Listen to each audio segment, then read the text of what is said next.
2022. My name is Peke Piirto and I'm here with Daniel Rosenboom. Daniel, how's it going, man? Man, I'm excited. We're here in the beautiful Pula Arena. The sun is shining, the crowd is ready, I'm ready, you ready, and I'm ready for some amazing freestyle football action. So let's go.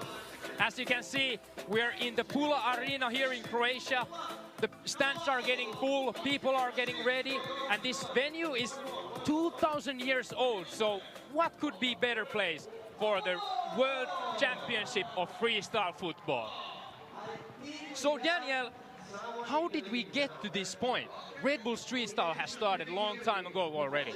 That's it, man. We just had 9 months of intense qualifications. We started with more than 1,000 freestylers from more than 50 different countries. And now we're down to the best of the best 16 men and the best 8 women. All right, so that's what's up, actually. So, you know, we have been qualifying for so long. As you said, it started with the national qualifiers already in spring, where people were competing on their national championships. How did you find this, you know, qualifying stage?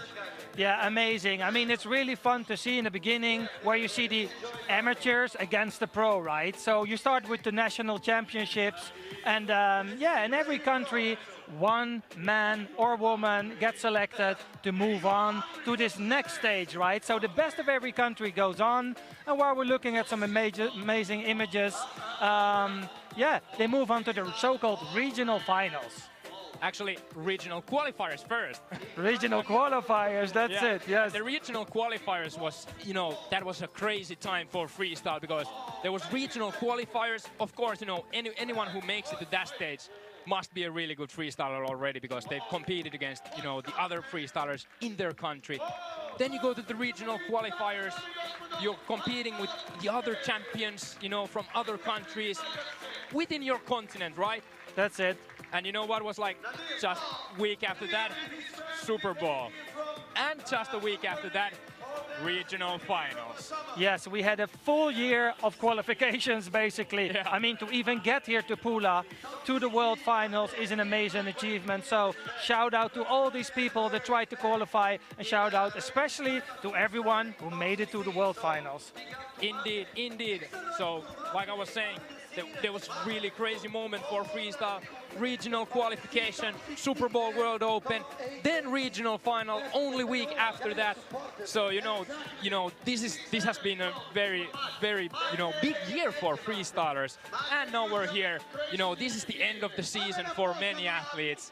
And what could be better, man? What could be better? Well, better is becoming a world champion, and I think they're all getting ready for it. All right. Well, Daniel, you know, of course, we know very well what freestyle football is, what is Red Bull Street Style. But for those, you know, tuning in for the live stream, maybe seeing freestyle for the first time, could you talk us through the format of Red Bull Street Style? Definitely, thank you, Pege. So these battles are a so-called battle format, which means it is 3 minutes, 2 players, and 1 ball each player. So let's say it's you against me, right? We both get onto the stage and we have 3 minutes to show the best tricks, basically everything we can do. And it's 30 seconds turns, right? So it's you do 30 seconds, I do 30 seconds, things like that. And then in the end, after 3 minutes, we have 5 judges that determine who goes on to the next round. So we have top 16, top 8, top 4, all the way to the big final. Yeah. So, you know, we have 16 guys and 8 women. Yes. So let's have a look at the brackets, you know, of the players who are going to compete today here in Pula Arena. So they're all over the world. Yes. For the first time, actually, because, you know, we've never done this. We've never done this this format before. But how do you comment on, you know, having the competitors from North America, South America, Europe, Asia, and stuff like that? I mean, it's amazing. I think, first of all, it's really good to see that there's women from all around the world, right? So it's not just the level, it's also that they're from all around the globe nowadays. So if we look at the bracket, we see Caitlin from the USA, we see Jasmine from the Netherlands, who goes up against Miharu, who reaches the world final for the very first time. Then we have Augusta, the 4 times world champion, against Lala, the legendary Laura Biondo from Miami, representing Venezuela. And then we have last year's title defender, Leah Lewis, against Kata, who's back at the world finals for the first time since 2012. That's incredible. When you look at this, battle grid, what is the battle that, pops in your eye first? I am really looking forward against Jasmine versus Miharu. Right, okay, why is that? Why? Because first of all, Jasmine is a rising star in freestyle football, and Miharu is so stylish. She has this typical Japanese flow, and I'm just really looking forward to see these two clashes on the stage, right? Right, yeah, I get what you're saying. What about Augusta against Lala?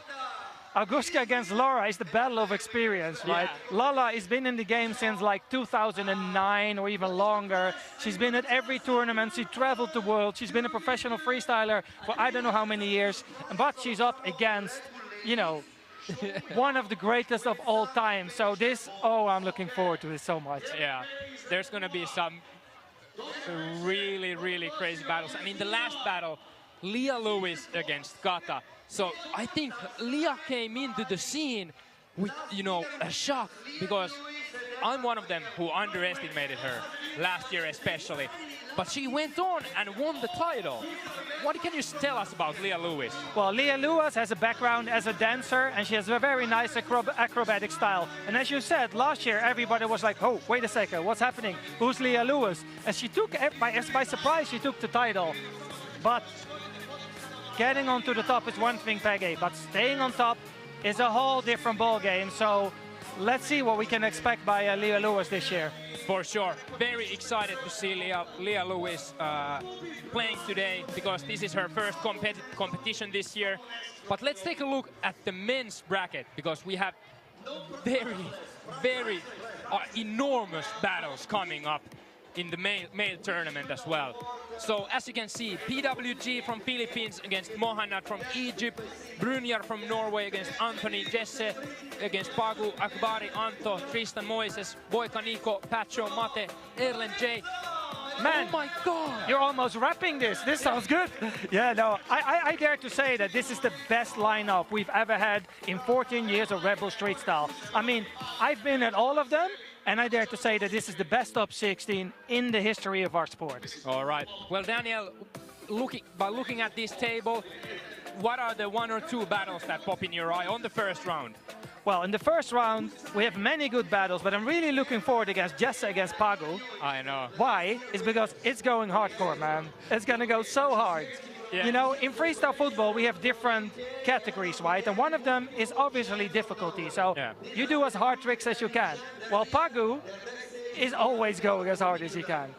He has no 80% button. You know what I mean? He always goes all in. And then we have Jesse, who's also hardcore, but lately he's developed his own creative style as well. So this is a battle I'm really looking forward to. All right. Well, for those who saw, the last battle on the round of top 16 is Jay against the GOAT of freestyle, Erlen. What do you think it takes to beat Erlen? Well, first of all, when we did the draw for the final, everyone was drawing a name of their opponent, and when Jay pulled the name of Erlen out, he was like, oh no, please not Erlen, because Erlen is the greatest freestyler of all time. Like, how can we describe him? He's the Michael Jordan of freestyle football. He's the Nadal and Federer in one of freestyle football. He is the legend, he's the man, he's the myth. We can talk about it for ages, but it is very difficult to beat Erlen in a freestyle battle. For sure, I couldn't agree more, and crazy is that, Jesse, for sure in the top 4 or top 3 of the best freestylers in the world. He's battled Erlen 9 times now and never managed to win Erlen. But he's getting closer. But there is actually one guy who was able to beat Erlen, and not so long ago, in the Red Bull Street Style regional final of the Europe tournament. His brother, Brynjar. Yes. won Erlend in the final of the regional finals. So, you know, and there was the shocking news about him retiring, competing. What can you tell us? What can you tell Daniel about Brynjar Fagerli? Well, the Fagerli brothers in general, they've ruled freestyle football for like almost a decade now. Since 2014, the guys have won everything. Yeah. Double routines, battles, you name it, right? Yeah. But now Brynjar's announced, as you said, he's going to retire from freestyle football. And I feel really sad, to be honest, but I hope he goes out with a bang. Yes. You know, yes. I'm not sure if he's going to win, but I really hope he does great. And yeah, I mean, come on, just look what you're seeing right now. It's beautiful, right? Yeah. So Brynjar is a guy with, you know, very creative stuff. Also, you know, he uses a lot of space, and now we're like, look at this arena. There is space, and you know what a beautiful story it would be to see the brother of Erlend to win also the World Championship. But you know, we were talking about retiring freestylers, and this has been like kind of a trend this year. It didn't happen before in freestyle that, you know, the guys announced their, you know, retirement. There was, for example, Ahmad Reza, wonderful guy, but very experienced and, you know, very, I'm forgetting the word. Great guy, basically. Great freestyler from France, Melody Donchet, has also retired Red Bull competing. That's it, yeah. So last year, she was like, you know, I'm not feeling it. Red Bull Street Style, that's not it for me anymore. And what can I say about Melody? She's been the queen of Red Bull Street Style. She's been at all the world finals. She won it multiple times. She won Super Bowl. She won everything. Yeah. So I think Melody paved really the way for the other female freestylers to show what's actually possible with the football. So massive respect to Melody. So, you know Melody, you know, rather well actually. She's not, you know, the one who's like talking with so many people. No. You could say she's a little introverted. But, you know, what can you tell us about, you know, Melody? Oh, she's a lovely person, and I think when you look at her fitness level, I mean, with all respect in the past to the other ladies, Melody's fitness level is on another level. You know what I mean? Her handstands, her muscles, she's so fit, right? Yeah. So I think the fact that she had like a 5-year advantage almost on her opponents because she was so fit. Yeah, right. And nowadays you can see that everyone is becoming really athletic, right? Everyone going to the gym, everybody taking care of their food, their sleep. They're starting to behave like real professional. All right. Well, you know, thanks, Daniel. You know, I agree. I couldn't agree with you more. But then, you know, we need to talk about about the guys who are selecting the winners of the battles, selecting the world champions. Of course, that would be the judges for this competition. So there they are. They're getting ready right over there behind our back. We have Federico Massignani. What can you tell us about Fed? Well, Fed has been in the game for over 10 years. He's from Italy, as you said. He judged basically every competition there is, both nationally and internationally. And he's just a very knowledgeable guy when it comes to freestyle football. So he's definitely the right guy for the job. Right. Then we have also one of the main, if not the main competitor of Melody that we were just talking about from the past, of course, Kitty Schaas from Hungary.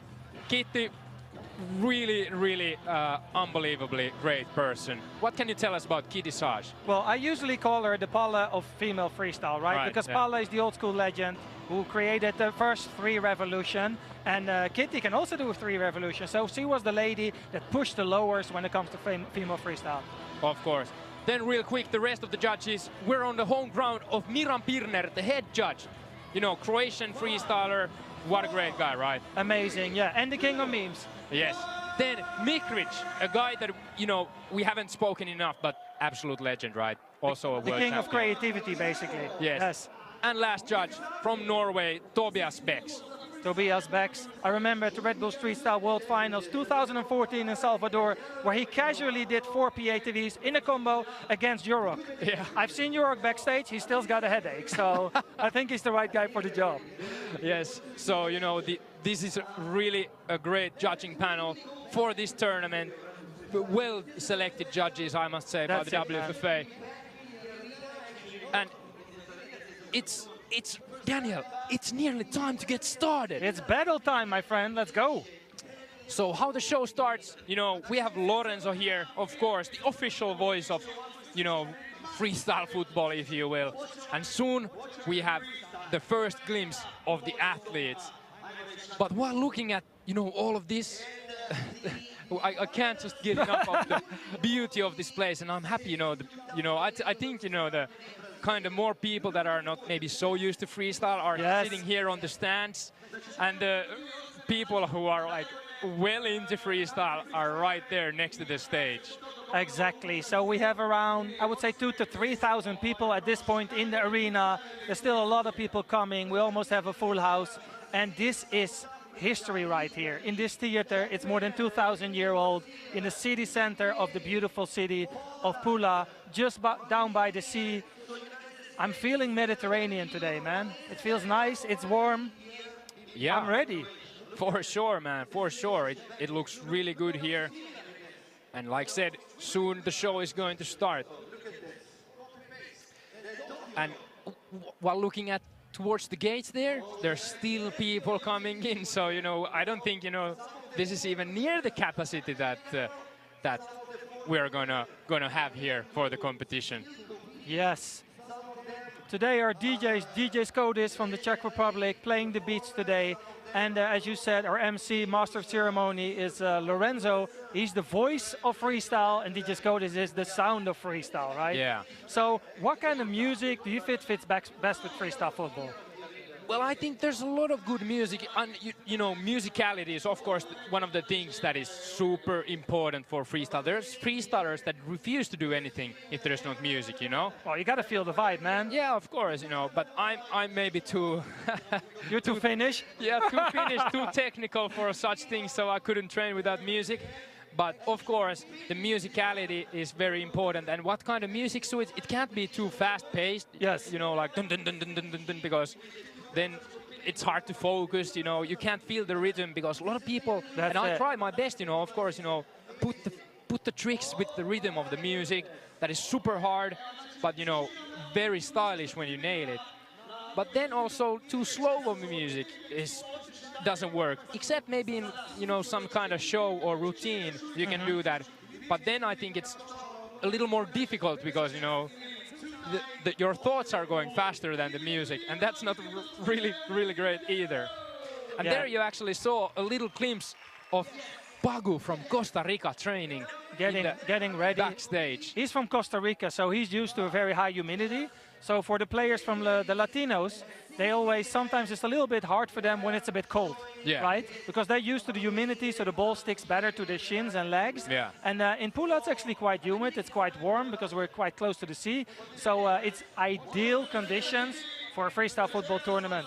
Yeah, I'm happy you brought the conditions up, actually, because, there's so many factors that affect, the freestyle performance.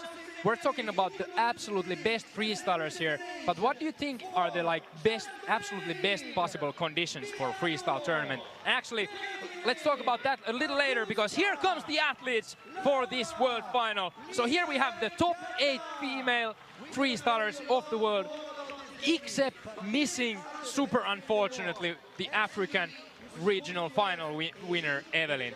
Yes, Evelyn from Nigeria could not make it due to certain circumstances. But Evelyn, I hope you're watching. Shout out to Evelyn. We miss you, and next year is your year. And today is her birthday, so Evelyn, if you're watching, happy birthday. Here you see on screen Agushka, 4-time world champion. Leah Lewis here on the screen, the reigning world champion of Red Bull Street Style. Caitlin from USA, the US Open winner. Wow, when I'm calling out these titles, it's just madness. Laura Biondo, something we mentioned already in Super Bowl about Laura, that she is at the peak of her career. Oh, definitely. I've never seen her as strong as I saw her at Super Bowl. Her clippers, her lemons look so stylish, so beautiful, so relaxed, and hardly any drops. So be careful. I think, she could be like one of the... I'm not going to say anything. We'll find out. But yeah, we'll be seeing... She looks really strong anyway. We'll be seeing it for sure very soon. But one thing about her is that she has experienced probably more than a couple other, freestylers here combined. Oh, definitely, yes. Because she is one of the actually first female freestylers. But sometimes this can also work against you. Yeah. Because if you've been competing everywhere, you've seen everything, maybe the judges or the people in the crowd think like, I've seen this before. Let's go to the man. Right, so here the top 16 guys of freestyle football from all over the world are coming on stage. Wow, wow, wow. And We got Mate from Hungary, the title defender. Oh, and Jay. Oh, wait a second, Jay. Yes. And crazy names. Crazy lineup. So there, Pagu from Costa Rica. That is Anto Sanz on the screen right there. Very positive guy. Oh, I love that guy. He's so energetic, so yes. positive. Yes. In the white shirt, Mate Hayagos making it back to the world final.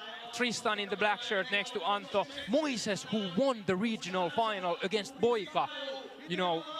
Incredible. It was Well, great. let's start with the beginning. He beat Digox in the Chilean qualifier, Right. which was already super impressive because Digox is a legend as well, always going to top 16 at the world final. For the Right. fact that he even won Chile was impressive, and then he won also the regionals. So Yeah. that was crazy. And the guy with the white ball and black shirt there was from USA, Pat Shaw.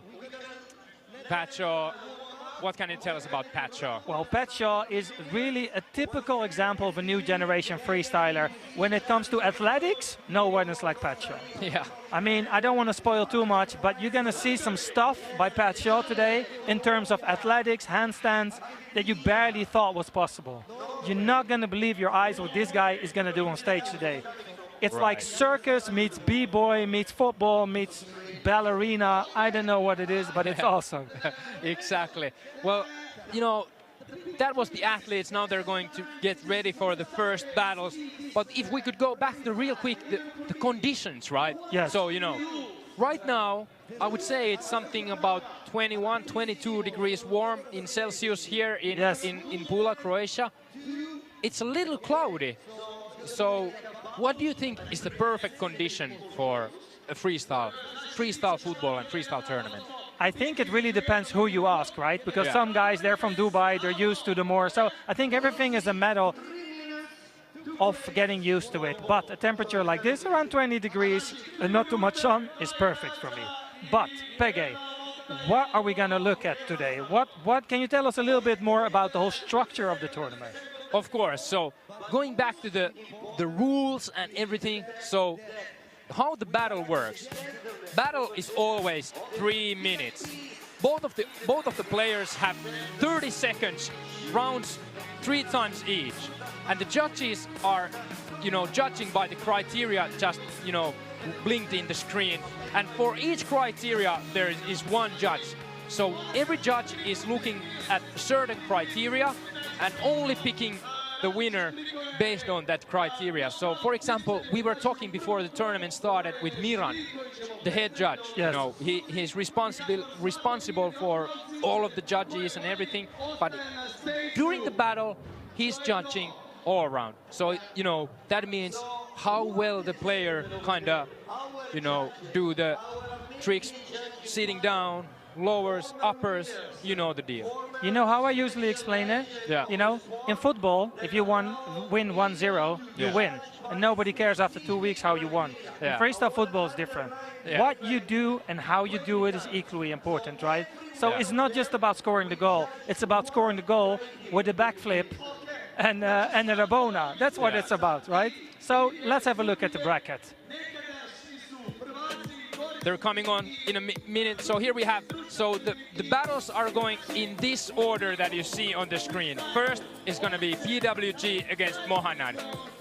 I would say Mohanad could be the little underdog in this battle, don't you think? Definitely. I think experience is leading in this battle because PWG has an enormous amount of experience for more than 10, 12 years. But who knows? Maybe it's Mohanad's day, right? Yeah, who knows? And by the way, I just really need to say that all of a sudden, like 100 kids came to the ground level here, which is great, of course.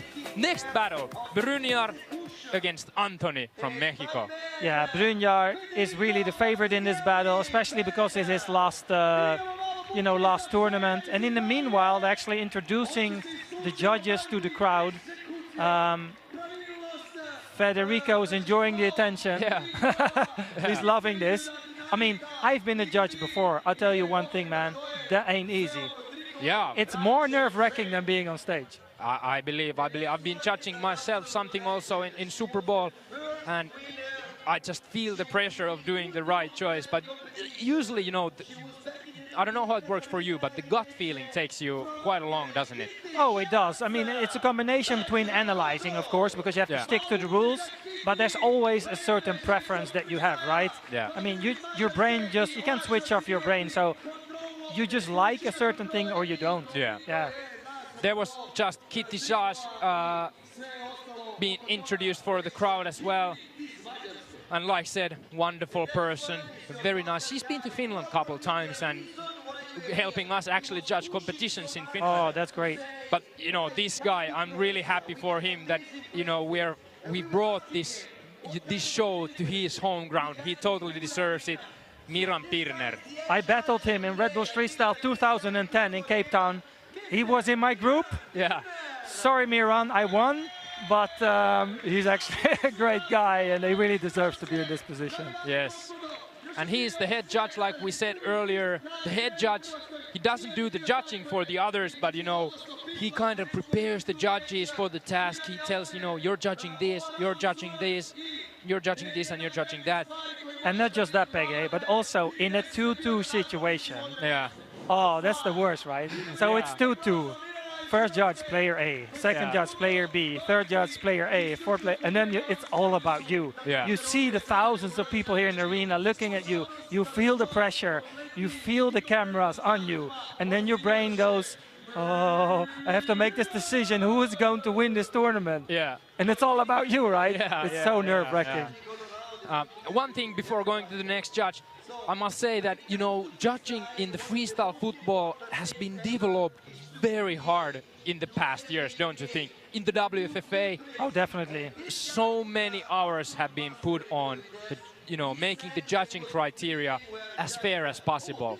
That's it, Joe. So first of all, it's all about a little structure, right? Yeah. Because in the end, people doing football tricks, and it's about who does the best football tricks, who does the coolest football tricks, who does the most creative football tricks, but we've brought a little structure into that, because what is cool, what is style, how do you determine what it is like? And also especially, creating one system is one thing, but to get the judges to listen and also doing it according to the rules, that's a different story. And we worked also really hard on education and things like that. So yeah, I'm really happy that it's moving forward now. Yes.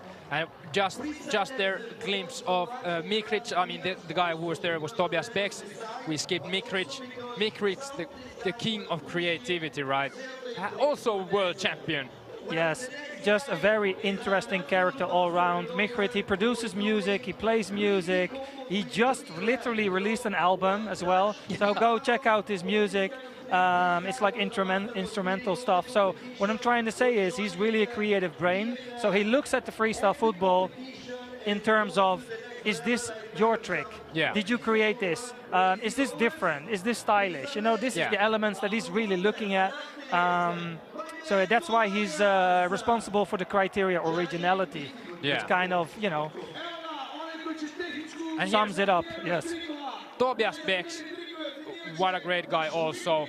He's judging difficulty. Yes. I dare to say that is very good pick to judge difficulty, right? Oh, definitely. He's so experienced in doing the so-called lower freestyle football tricks. So that means everything weighs down. It's basically the around-the-world type tricks. Yeah. You know, that Maradona made so famous in the 80s, but then about 100 times harder. So if you're watching and you're thinking, oh, I have a cousin that does football tricks. Oh, I've seen Maradona, I've seen Ronaldinho. With all respect to those people, this is about 100 times harder than what those guys do. Exactly. It's and I don't know if even 100 times is enough. Yes, this is like the ninja version of football tricks. This is freestyle football. This is Red Bull Street Style, the best of the best. You will never see anything like that. So if you just tune in on the live stream, wherever you are, stay tuned, because it's gonna go down. Yes, man. And it's not so long anymore before we get to our first battle. We're gonna start with the top 16 round of male freestylers. And like we saw in the brackets, there's some really crazy matchups coming.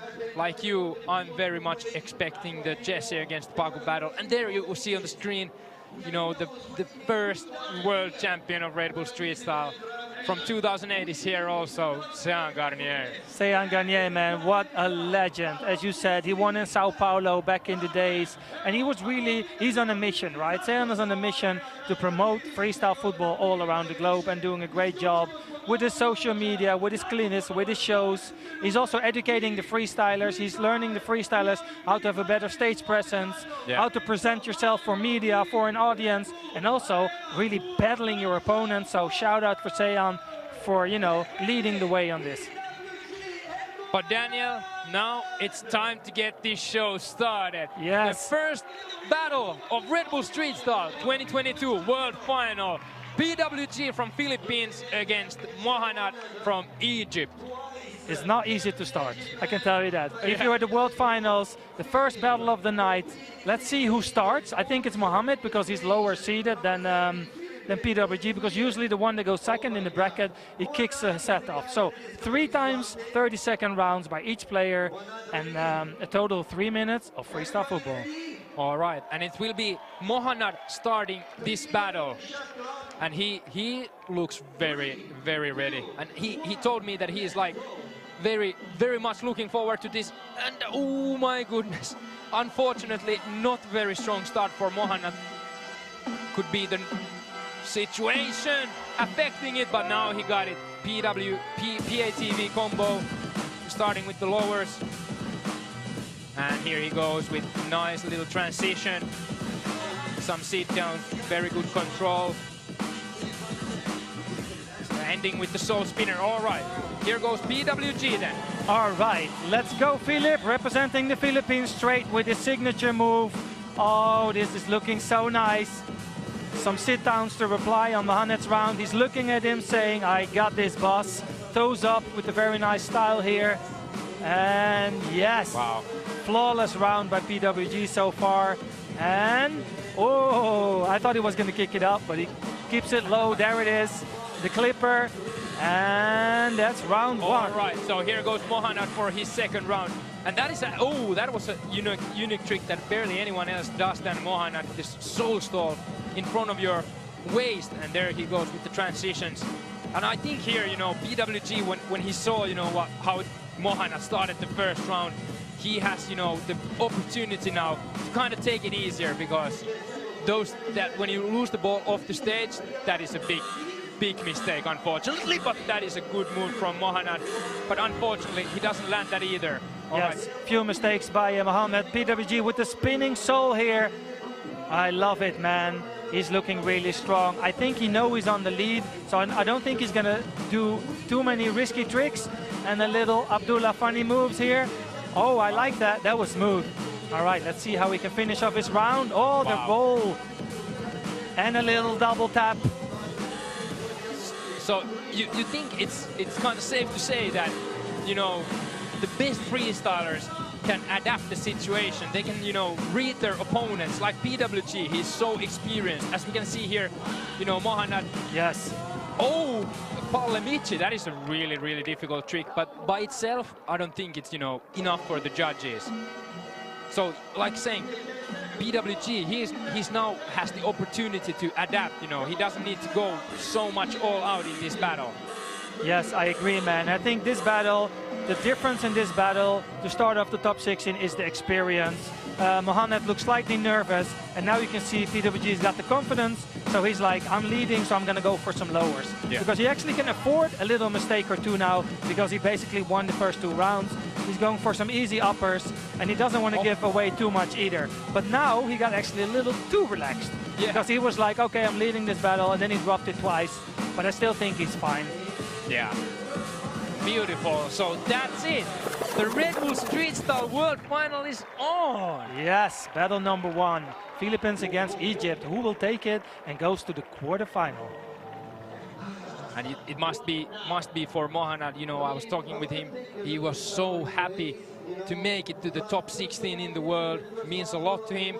And unfortunately, maybe this time, you know, all this, you know, was a little too much. But, you know, I bet he's going to come back. Yes, but we're not judging, so who knows? Yeah. Who knows? And here you can see, you know, the stuff that was working on, you know, that is very stylish from Mohamed. You can see the details very well in this slow motion. PWG with the upper moves here, looking very strong. No worries whatsoever. So if you're at home, right, and you're thinking freestyle football, this is so cool, I want to do this too. Just go to YouTube, go to Instagram, type freestyle football and then your country, freestyle football Finland, for example. Yeah. Just type it and you find a beautiful community of people that also want to do it. All right, the judge's decision. It's 5 votes for PWG, so PWG proceeds to top 8. He does it again, representing the Philippines.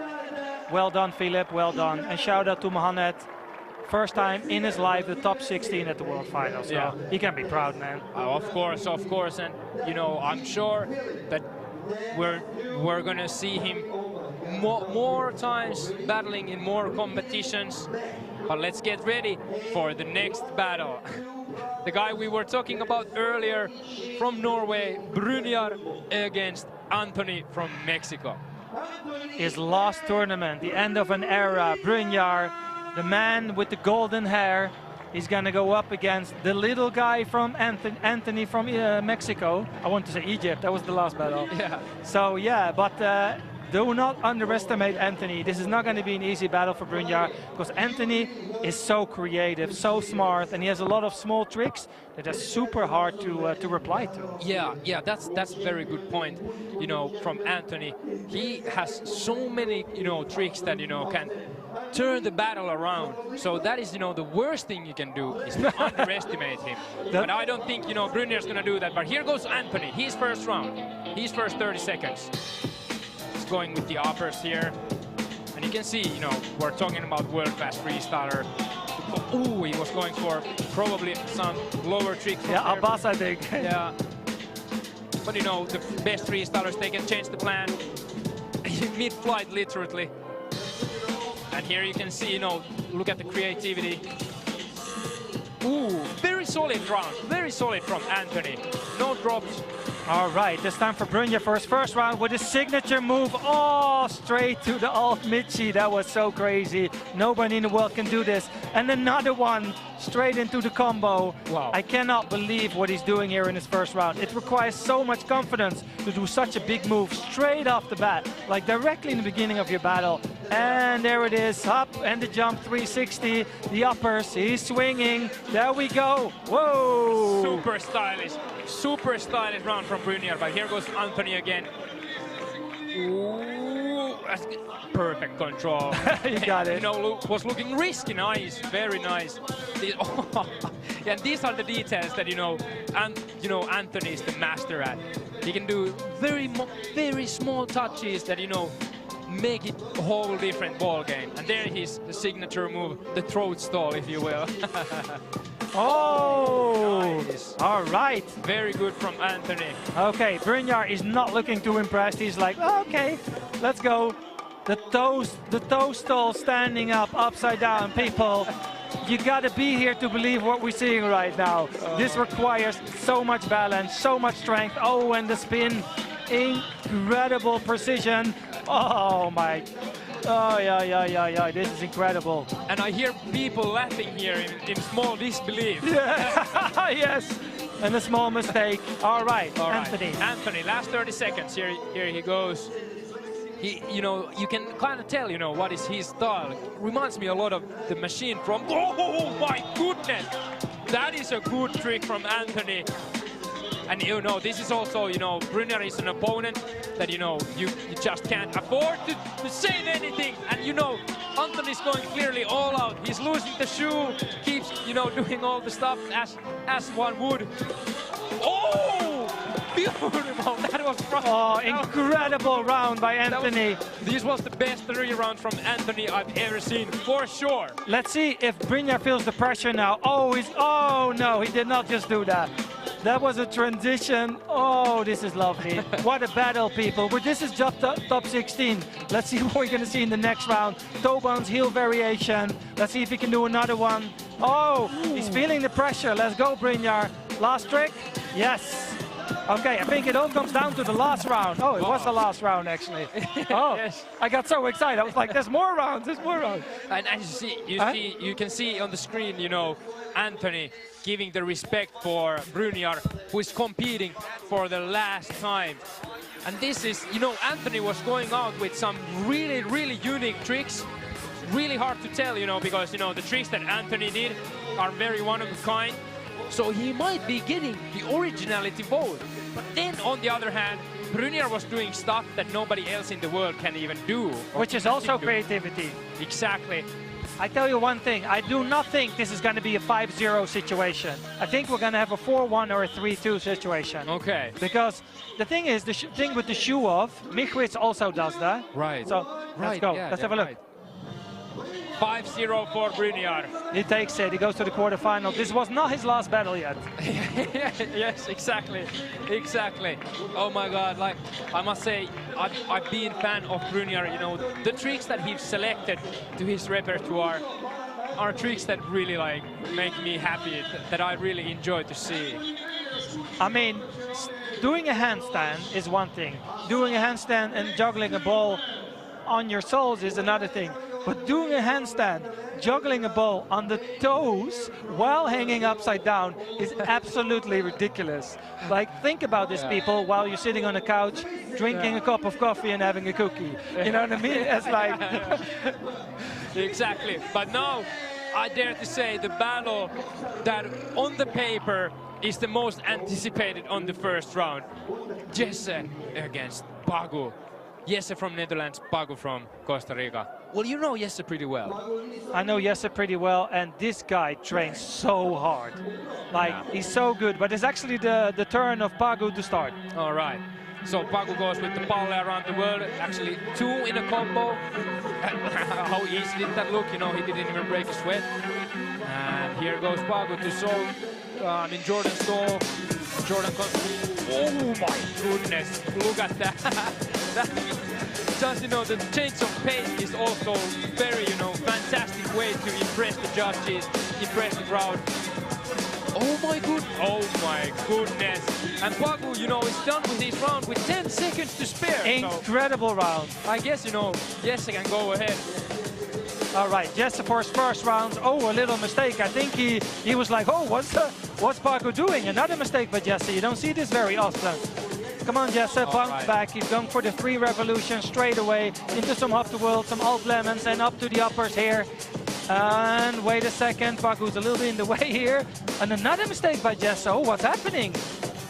Do you think it's that? Oh! I think it's that first round, but Pagu, they impressed him. Yeah, like Pagu did so much stuff in just 20 seconds. Yes! And, you know, gave Jesse the opportunity. Oh my goodness! You can go ahead and start. Listen to the butler. You know, Pagu is looking very comfortable. And there's the back flip catch. You know, these tricks are monumental that Pagu is doing, and he looks like, you know, there's nothing. This is just a walk in the park. Incredible. But now this round, he's got some drops, but here goes Jesse for his second round. Oh, that was beautiful. He catched it mid-air into a roll. Oh, to the shin, back up. Incredible control by Jesse. Okay, Jesse's looking stronger now with some signature moves. Maybe he just had to warm up the first round. Up, yes. Around the world. No drop in. And a double. Oh my God. Oh, wow. And this is Dustin's top 16, Peggy. All right, so I'm sure this battle goes down in the last round. So here goes Pagu. Wow. He did a PATV transition Jordan Stoll.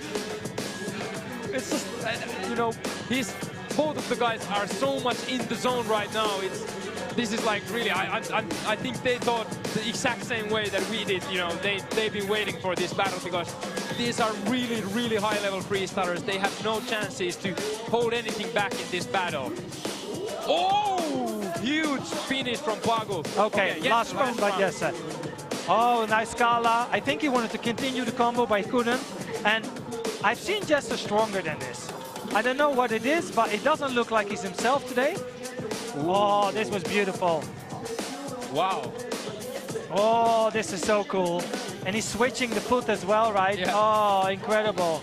Oh, on the cuff. Oh. No, no, no, no, no. Oh my goodness. Oh. I mean- You know, I said he's not himself, and then he was like, wait a second, I hear what you're saying. Well, you know, I mean, it must be the Dutch way of thinking, but this battle, you know, it didn't leave anyone cold, did it?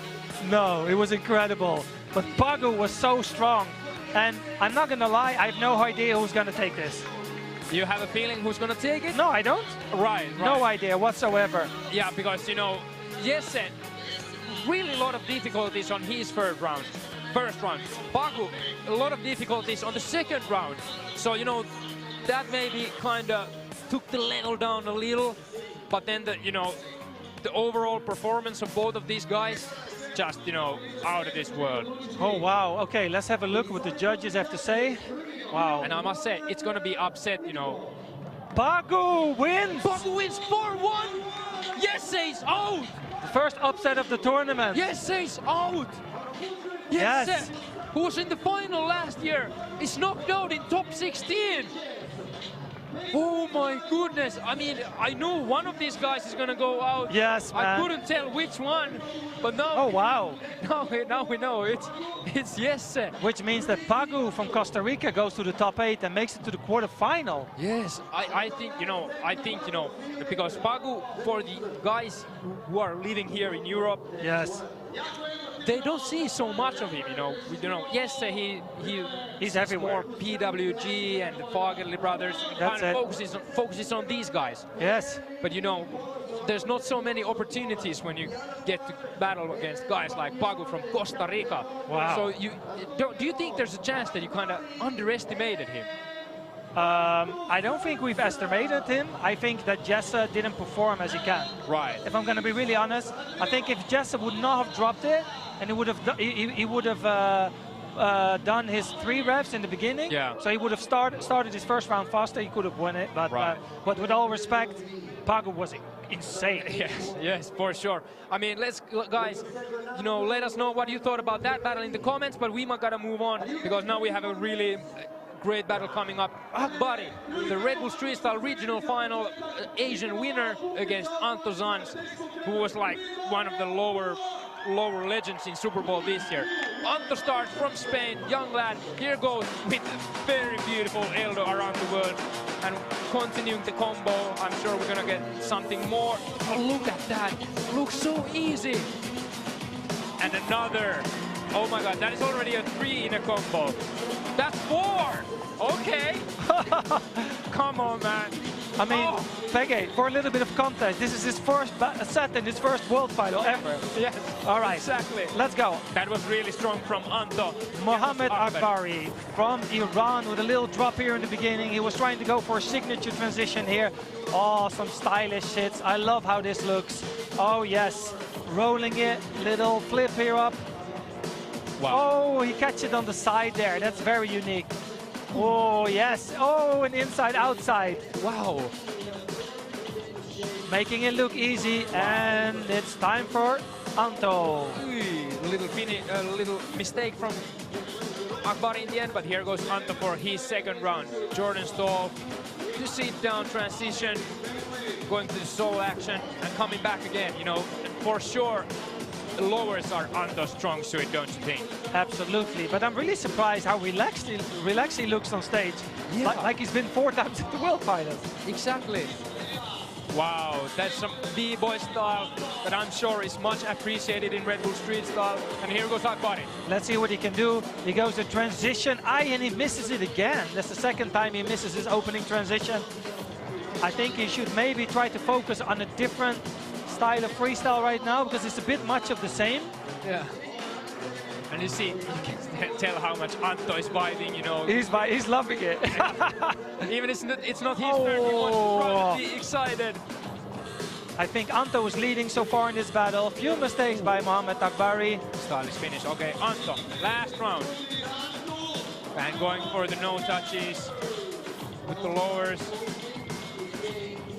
It's nice to see some old-fashioned lowers in the freestyle battle, isn't it? Yeah. And I must say, in this battle, Akbari is relying on, I would say, high risk, high reward tricks, whereas Antto has chosen kind of more easygoing path for his, you know, battle tactic with the lowers that are his strong suit. And you know, Akbari, he's counting on those tricks that when he lands them, you know, they can, you know, explode the jackpot. Yes, this is really nice by Akbari that he's replying with the same move that Antto tried to do. But the difference is, he did 4 and not just 1, and then he goes for a little no touch. I think Akbari had a few injuries in the past, that's why he's focusing not so much on lowers. Yeah. And now he did it. See, third time he did a signature move. And let's see how he can finish off his round. Very unfortunate drop at the end for Akbari. But, you know, I must say, I think we both have a favorite in this battle. Well, I'm not going to say too much. I think both did great. But I'm really impressed by how safe and confident Antto looks in his first World Final. Yeah. He's really, really enjoying himself. Of course, he's been competing for some time now on international level, but you know, right now he's at the peak of his career. Yes. So if you just tuned in, you are looking at the Red Bull Street Style World Final in the Pula Arena, which are the best freestyle footballers of the world. Top 16, Akbari against Antto, and the winner is Antto 5-0. And actually, Antto was the underdog in this battle. He was lower seeded player, so he started and... So basically with 2 upsets in a row. Yeah. What's happening, folks, here at the Red Bull Street Style World Finals? It's crazy. It's crazy, but I would say well-deserved from Antto. And in the replay you saw, he did 4 Eldos in a combo and then shown like, okay, 4. That was 4, if you didn't notice. It was 4. Yes. That was great. I think it's a well-deserved victory. For sure. You know, like I said, Akbari chose the high risk, high reward kind of deal for this. Unfortunately, this time the risk wasn't worth it. But we move on to the next battle, and this could be really, really monumental. Yes. Do you remember still a few years back, 2 years ago, I think, at Super Bowl, when suddenly Tristan from France, the new young guy, came up? Yeah. I was like, I saw him backstage. He was doing like 3 palas in a combo. I was like, whoa, wait a second. How old is this guy? So he's like really one of those rising stars in freestyle, improving like crazy. 20 years old, was in the World Final also last year up against Moises from Chile, who is for the first time in the World Final, you know, has taken the Chilean championship from Degox, which is not an easy task. But, you know, I have high expectations for this battle. So here goes Moises. Stylish beginning, not so difficult, but, you know, it doesn't always need to be difficult if it's stylish, as long as you do the difficult stuff at some point. And beautiful. You can tell, you know, how many different ways of doing the same tricks there are by just looking at different battles and different players. That is creative. Oh, I like that. Creative way of moving the ball around your body. Beautiful, beautiful from Moises. All right, Tristan from France. Let's see what he can do in his first set here in the top 16. Oh, straight away to a very crazy transition. Do not try that at home, people, because you will end up in hospital. Oh, yes. Wow. The balance, the control, the style, he's got it all, man. Very strong round by Tristan here. There's so much tension because you can clearly tell that both of the guys are still holding back. No, they went easy on the first round. Let's see what Moises brings on the second round. Going for a big lower move, didn't pay off. He's in the combo now. He's struggling a little bit with the style, pulling his legs. But you know, 3 Ahmads in a combo, in middle of the combo is good. And there's Skora around the world, another one. This is actually, you know, doesn't look, you know, when we see the 3 revolution tricks that Antto did, doesn't look so crazy, but that is actually a really, really good combo. And I'm sure Tobias Bex, the difficulty judge, understands that. Yes, all right. Tristan goes for the lowers. Yes, oh yes. His legs are very strong, and I think he has one of the longest legs of all the competitors because he makes the revolutions look so easy. Like for the people watching at home, a revolution is basically where you go around the ball once, twice, or even 3 times nowadays. So with the fast legs, they go around the ball in one motion like 3 times. Oh, that was cool. That was a little Jesse inspiration there. All right, Moises, last round in this battle. So he goes, you know. Oh wow! I think there was something up. Oh my goodness! So a little hard to tell what's happening, but here he goes. You know, I think Moises is gonna need something big now. Yes. Because at the moment, I would dare to say that he's a little behind Tristan in this battle. That's a stylish finish. That's a stylish finish. Okay, let's see what Tristan can do in this final round here in the top 16. He's starting with a little uppers. He's rolling the ball. That was nice. I like that move where you go past the chin. Oh, that was a cool transition, but he kind of did that in the first set as well. So the judge is also looking at repetition during these kind of battles. Oh, that was cool. I like that. Oh, and a small drop in the end. And that's it. Wow. Whoa. that I think is, I dare to say, that could be the French national trick, you know. They all can do that. Yeah. Johanna also does that. Yeah. Exactly, and so many other French freestylers do that trick. So, well, let's look at the replay, the best parts of this battle. Yeah, this is the transition Tristan did on the first round. This is his signature move. I saw this already on Super Bowl. Yes. Many times. Beautiful execution.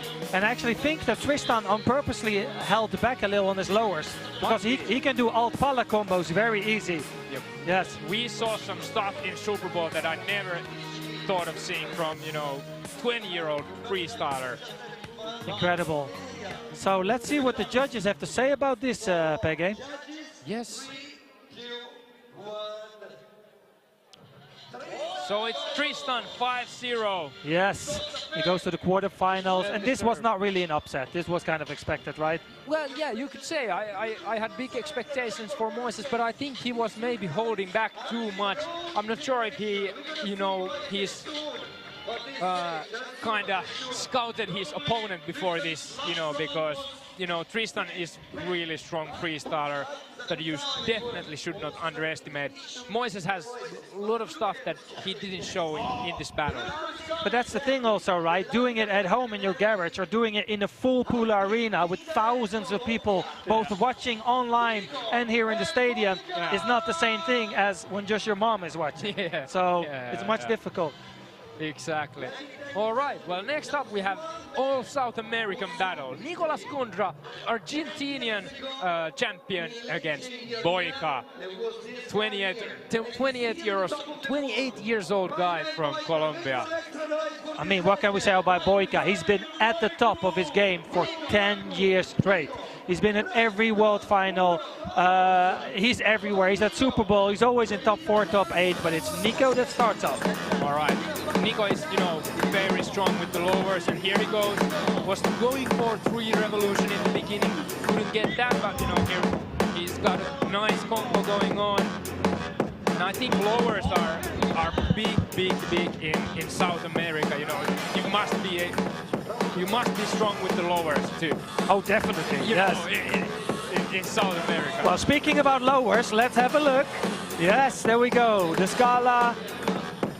He makes this look so easy, everything he does. Oh, he was going for the no touch there, but he was hesitating a little bit. That's also the thing, like, at this level, when you cannot do a trick or you're not feeling it, it's really an art not to drop it, right? Yeah. And you just change the style a little bit, you make it into something different, and Boyka is actually taking it really easy in this round. I was expecting something way harder. Yeah. Oh, that was cool.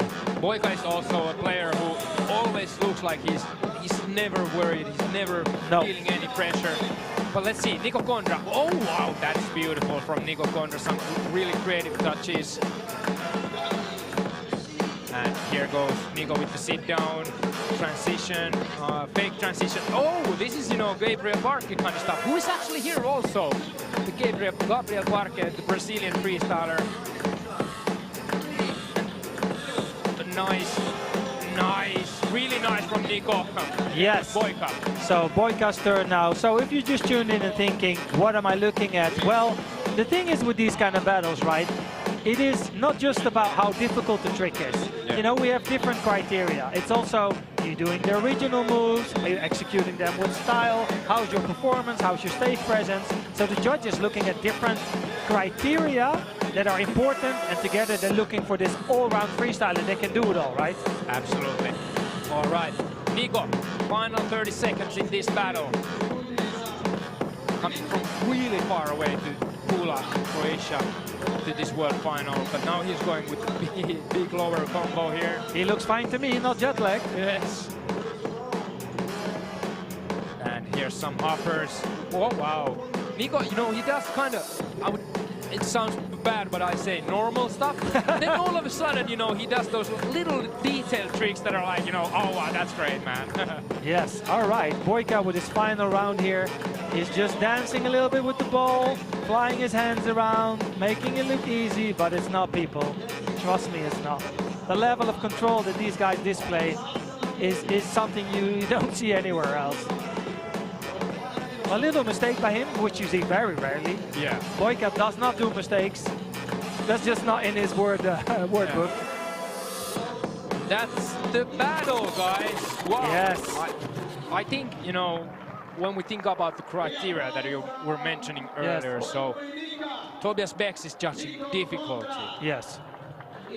And then there's Mikric with originality, performance with Miran Pirner, Kitty with, I can't remember which one was it, and Fed. But anyways, if you put these criteria on the table and you look at Boyka, yes, he's got it all, man. He's so strong at every aspect of freestyle. Everything, yes. So performance, like just look at that. Yes, you know, it's incredible. So he basically does very difficult stuff. Yeah. He makes it look very easy, which kind of makes the style look good. Yeah. And also he also knows which trick to use against which opponent. Yeah. What he does is he does you plus 10%. Yeah, and execution is of course the word I was looking for. And there we see all the 5 criteria going straight for Boyka. Well deserved. So, Pege, when are you qualifying for the world final? Me? Yeah. Daniel, when are you qualifying again? When are you doing comeback? Well, if they ever have a 40-year-old untrained father competition, then I might make an entry. But I think I stick to talking, if you don't mind. Yeah, same here. Of course, I like to train freestyle every now and then, but when I look at these guys, I know that I belong here, yes, on this side of the stage. Yes, man. But anyway, jokes aside, going to the next battle, we have Mate Hayakos, who went in like Cristiano Ronaldo, very stylish. And then Pat Shaw. Pat Shaw, what can we say about Pat Shaw? Incredible. Like, I don't even want to say anything. You know what? We're just going to enjoy it, man. Yes, man. Like, it's too crazy, Pat Shaw. And when I encourage everyone following this battle to think that he's only 19 years old guy. But here's, anyways, Mate Hayakos, 26-year-old from Hungary, Budapest. Here he goes. Lemons combo. He told us today, actually, his family surprised him. Eh? Yeah, that was fun. Yeah, they flew over from Hungary. Yeah, that's beautiful, and you know, you can tell, you know, he's definitely prepared for this battle. Really confident stuff from Mate Hayakos. Solid round, but maybe lacking some little thing to it. But anyways, really good stuff. All right, check this out, people. A handstand calf stall, no one else can do this. This is what I was talking about earlier. Oh, when he goes to a sitting toe stall, back up. Oh, incredible. You were a little thinking, is that reality when you were like holding him back? Sitting toe stall, is it true? It's almost looking at a video game, and he's like, yeah, boy, bring it on. Yes. Anyways, here Mate for his second round, going with a pretty stylish upper move. Unfortunately, it didn't work out, and here he goes with the uppers. Oh, wow, little nice kiss in between the rollers for the ball. Very stylish. Mate is also, you know, when you talk about Mate, you don't think that he's very creative, but he comes from Hungary, which is, you know, crazy country with the competition. You have Sabados and Kvartam, who are really creative guys, so you need to have something original to be able to beat those guys. Definitely. Oh man, shout out to Kvartam. I like that guy. So good. All right, Pat Shaw, second round. Of course, a little one-hand handstand. Why not? Incredible. And you know what the scary part is? He's still holding back. Yeah. He is so holding back. This looks really nice. Okay, what can he do? Ooh, wow. Up and a backflip catch. That's how you finish off a round at the World Championship. All right. There's a nice atmosphere in this battle. So Mate Hayagos from Hungary to his final 30 seconds in this battle. And he goes with Ahmed. I think he's going for Off the elbow. Yeah. Yes. Come on, man. Okay. Not enough time to go back to that. That's the thing, right? You don't want to do the same trick over and over again. Yeah. Once you made a mistake, it's a bit tricky. And there you can see also, you know, a little creativity with the sit downs he's doing. Oh, almost. Unfortunate. All right. Third round. Pat Shaw. He wanted to continue after the Scala there, but he was like, yeah, maybe not. Yeah. Okay, some lowers. Oh, very nice. Up, let's go.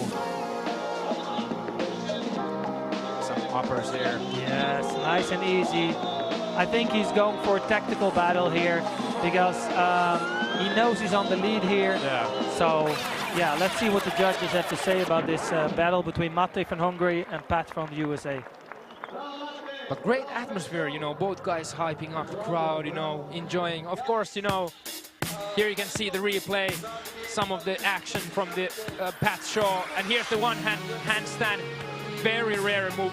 I missed that actually in the live feed. Great work by the producer, because we missed that one. Yeah. Of course, I don't know how many points does that give you. Not the hardest thing to pass the ball while doing a neck stall, but still very nice. Crowd pleaser, if you will. All right. Shout out to Lorenzo, who's the MC today, and DJ Skodes, who's the official DJ of Rebels Freestyle. That was a big move from Pat Shaw in the battle. And both guys smiling. Judges.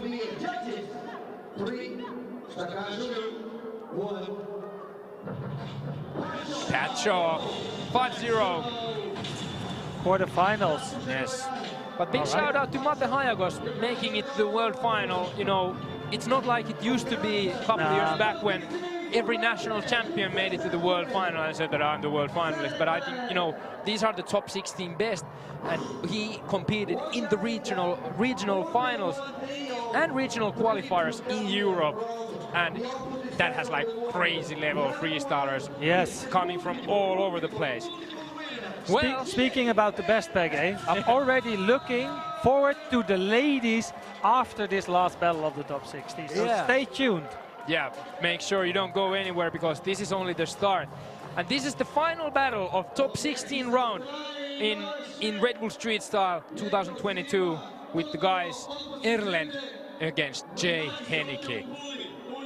Erlend, what can we say? The greatest freestyler of all time. He's the title defender. He won everything you can win. Yeah, basically Erlend wins everything that he touches. But let's see what's the case here. So here goes Jay Henneke from Australia. Really stylish freestyler. And you can clearly see that from everything he does. And sit down is clearly Jay's strong suit. And this is, here we go to his trademark moves. And this is something new actually, I think, from Jay. Ooh, beautiful transition. Flawless round. Oh, little mistake. I jinxed it, man. Yeah. All right, Erlend starts off with the lower combo. Yes, he usually starts with this variation. It's really now, so when you go, it's like outside Pisani motion. Oh, it's a lot of variation in this combo. Like he does a lot of different variations of so-called around the world tricks. You know, using both legs, going inside, outside, double revs. He does it all, man. Yeah. He all pushes it in one combo and going quickly to one of his transitions. And that was the first round for Erlend. It's up to Jay. All right, and you can see actually Anto Sanz is there next to the stage watching and vibing the tournament. He's still in, which is like something that you kind of don't, you know, usually see with the freestylers who are still in the competition. They're in their zone, focusing, but Anto is there vibing. But anyways, here's Jay with the really stylish stuff going on. You know, that trick that he just did is super fast, super cool. Oh, nice. But I think Jay needs to bring it up a notch for the final round. Yes. But that's a really good round from Jay. This is a really good battle we have on our hands. All right, Erlend goes straight into a transition. I mean, he's the man of the transitions, right? He took transitions to a completely new level a few years back.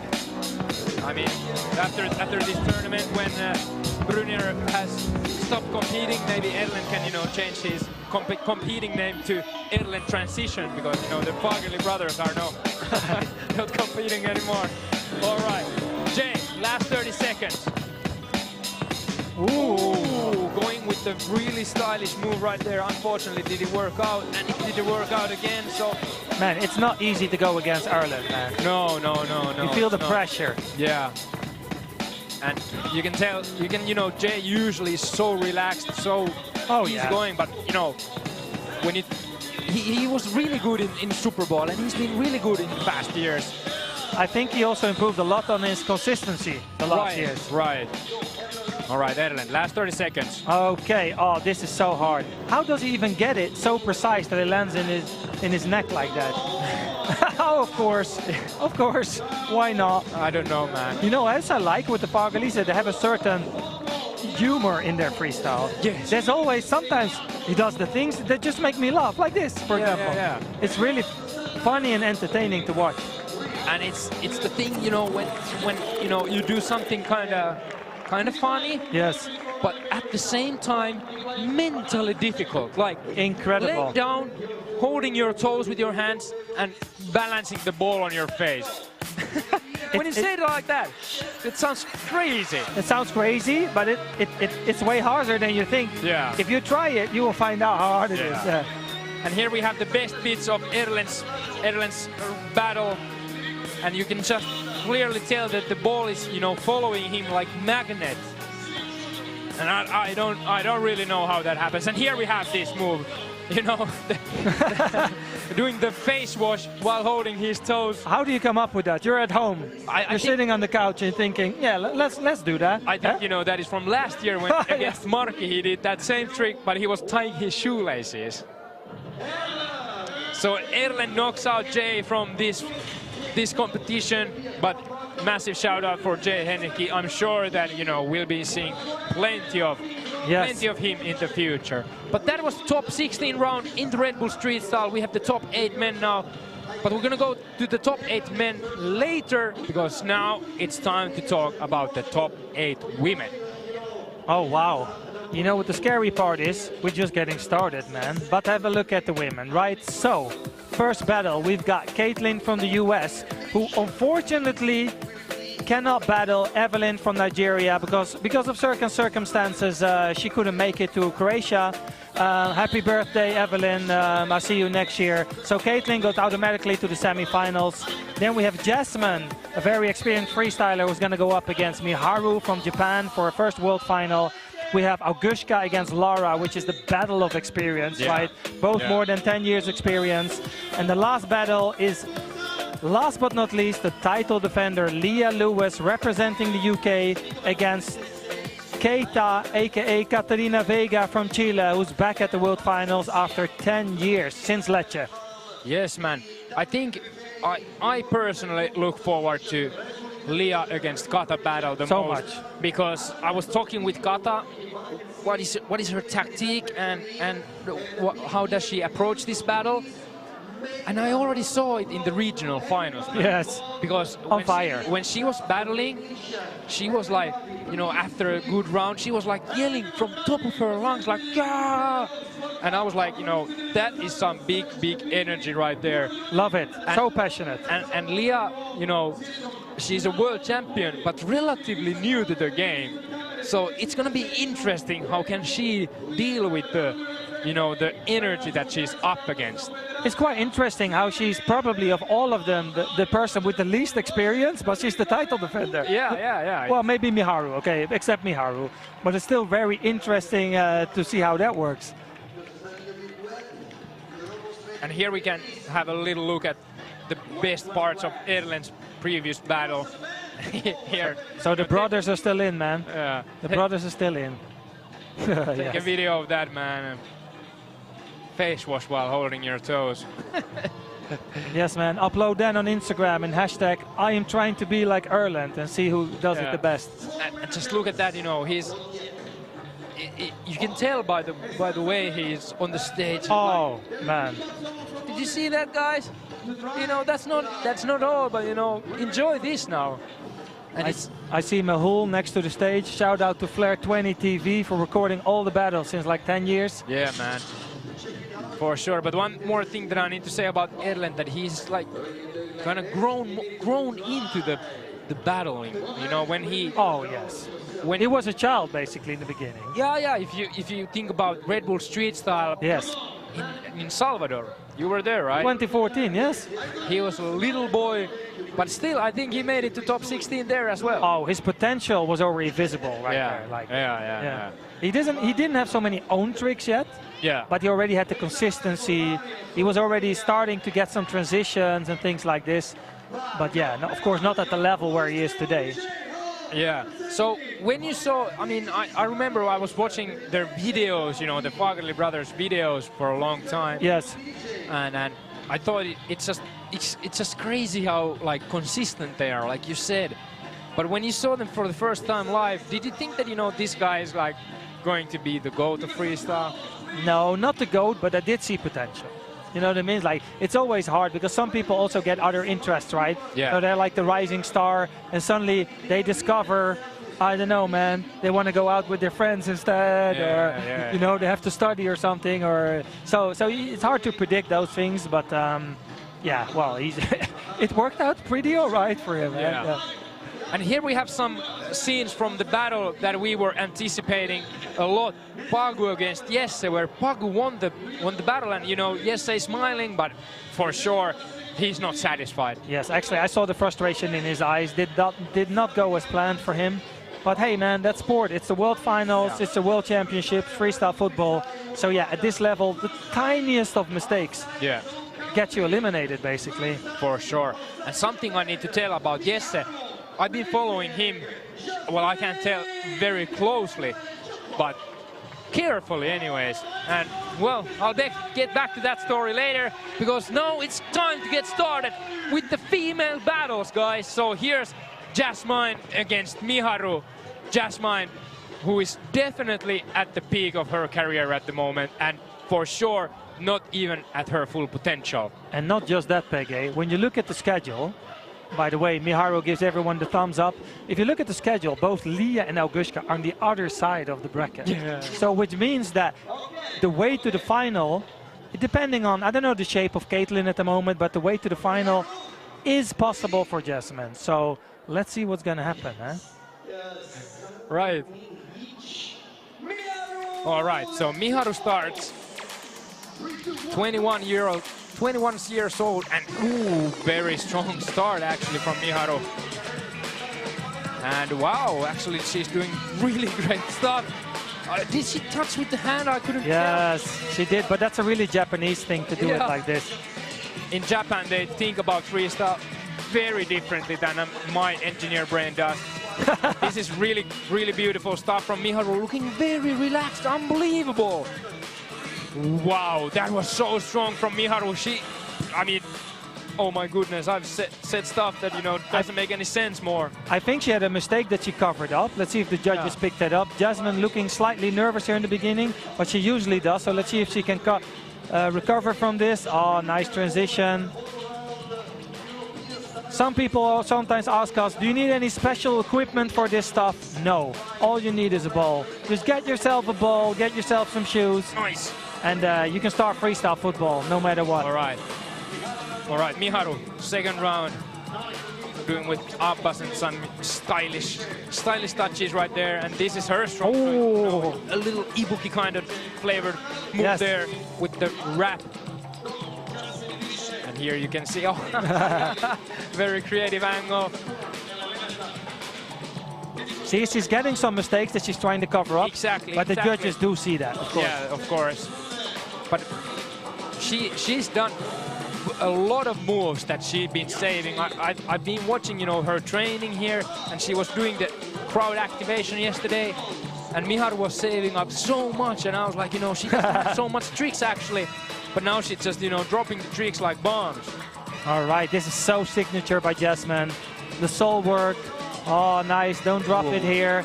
A nice view here of the Pula Arena at the background. We've got a full house, thousands of people watching here in the top 8 women Red Bull Street Style World Final. All right. So here goes Miharu, last 30 seconds in this battle. She's going really hard for that wrap trick, but it's unfortunately not really working. She's also repeating a little bit. Yep. Oh, that was nice. Beautiful. That's really beautiful. On the second try, she gets it. That move is like very, very strong for Miharu. Another little drop there. And that's the 30 seconds for Miharu and 30 seconds for Jasmine. Okay, last round by Jasmine. Oh, a mistake here. I think both ladies had a few mistakes, so Yeah. well, Lemons not completely clean, but it was still acceptable. Okay, let's see.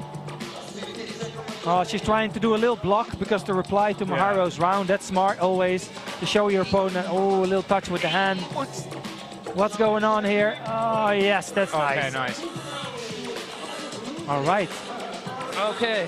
I think the mistakes by both ladies makes it really hard for the judges to vote on this battle. Yeah, I would say Because the flow is kind of disturbed by it, right? Exact. Yeah, the flow is the key word right here, because you know Miharu, she, you know, that's her, you know, thing, the flow. When she, you know, when all those tricks go together nicely, and you don't drop it, you know, you get a good flow, and you know everyone loves that. Jasmine, I think, you know, relied on the difficulty, the all-round for sure, but you know, when you drop a lot, those things, you know, are a little decreased. And then when, you know, you're up against someone with the flow, that's it. You know, you put the judges to a really hard position, you know. All right. You can tell, you know, Jasmine is not satisfied. She can do better. Miharu takes it 3-2. Okay, so I think that's what really happened here. So Miharu, you know, with the flow and all that stuff, you know, an upset. This is an upset. That, for sure, this is an upset. I think I was saying that, you know, Jasmine is the stronger. She's, you know, the stronger part in this battle. Yes. It was 3 against 2. Yeah, they won. Wow, very right. tight battle. I know Jasmine is not going to be happy with this, but we have no time to think about it. Because time for the next top 8 battle, which is Augushka from Poland against Lala from Venezuela. Wow. So, like I said, the battle of experience. Lala, one of the first female freestylers in the world, up against the 4-time world champion Augushka. And, you know, Laura, we've seen her at Super Bowl and in the regional finals, for sure at her best at the moment, doing best freestyle of her career. And I find it pretty difficult to know the shape of Augushka, because it's been quite stable, right, in the last 2 years. She hasn't peaked, but she always had this consistency of not dropping the ball, having the style, having the flow, but we haven't seen a lot of new stuff from her. Yeah. So let's see what she can do today, but Laura starts off. All right, so here goes Laura with, you know, lowers and very strong, you know, like very relaxed also, very stable, and uppers, no worries whatsoever. No risks, a small mistake. Going to the sit downs and a little turnaround there.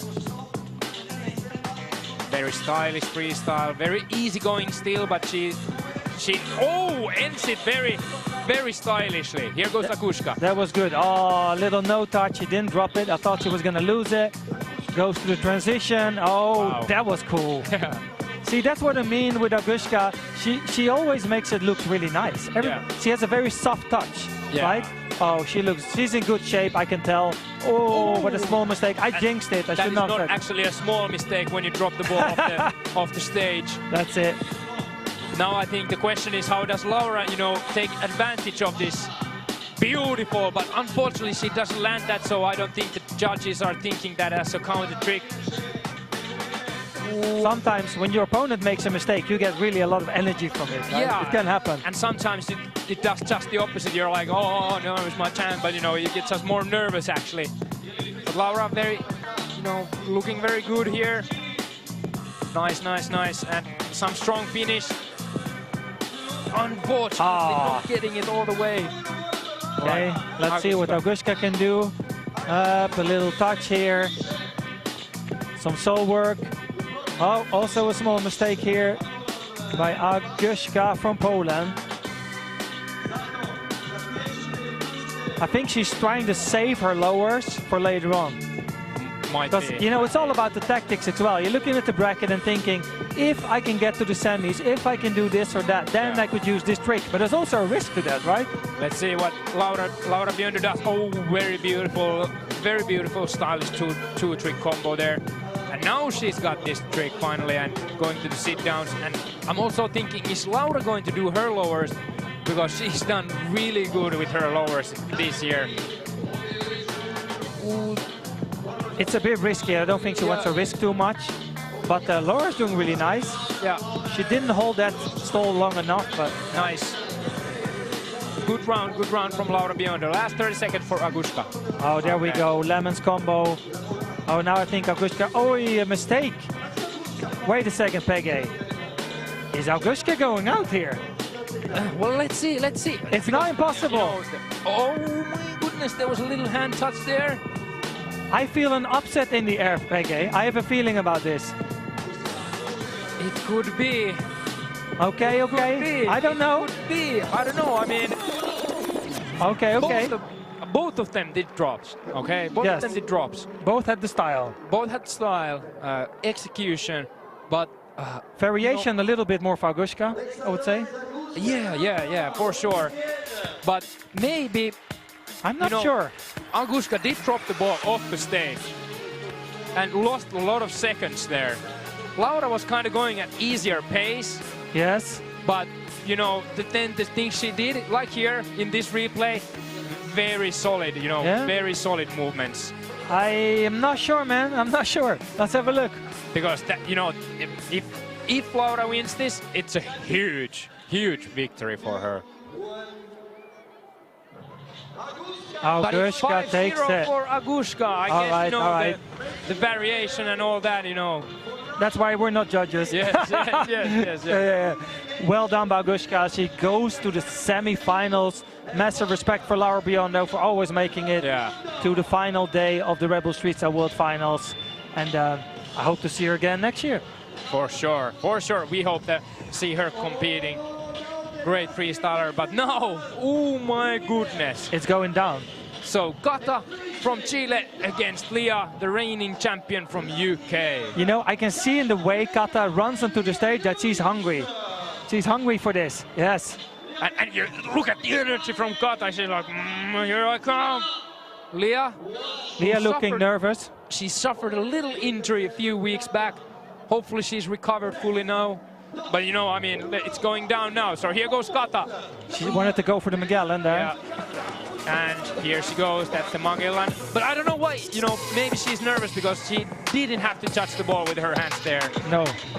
And here goes Kata with some transitions going down. Lip stall.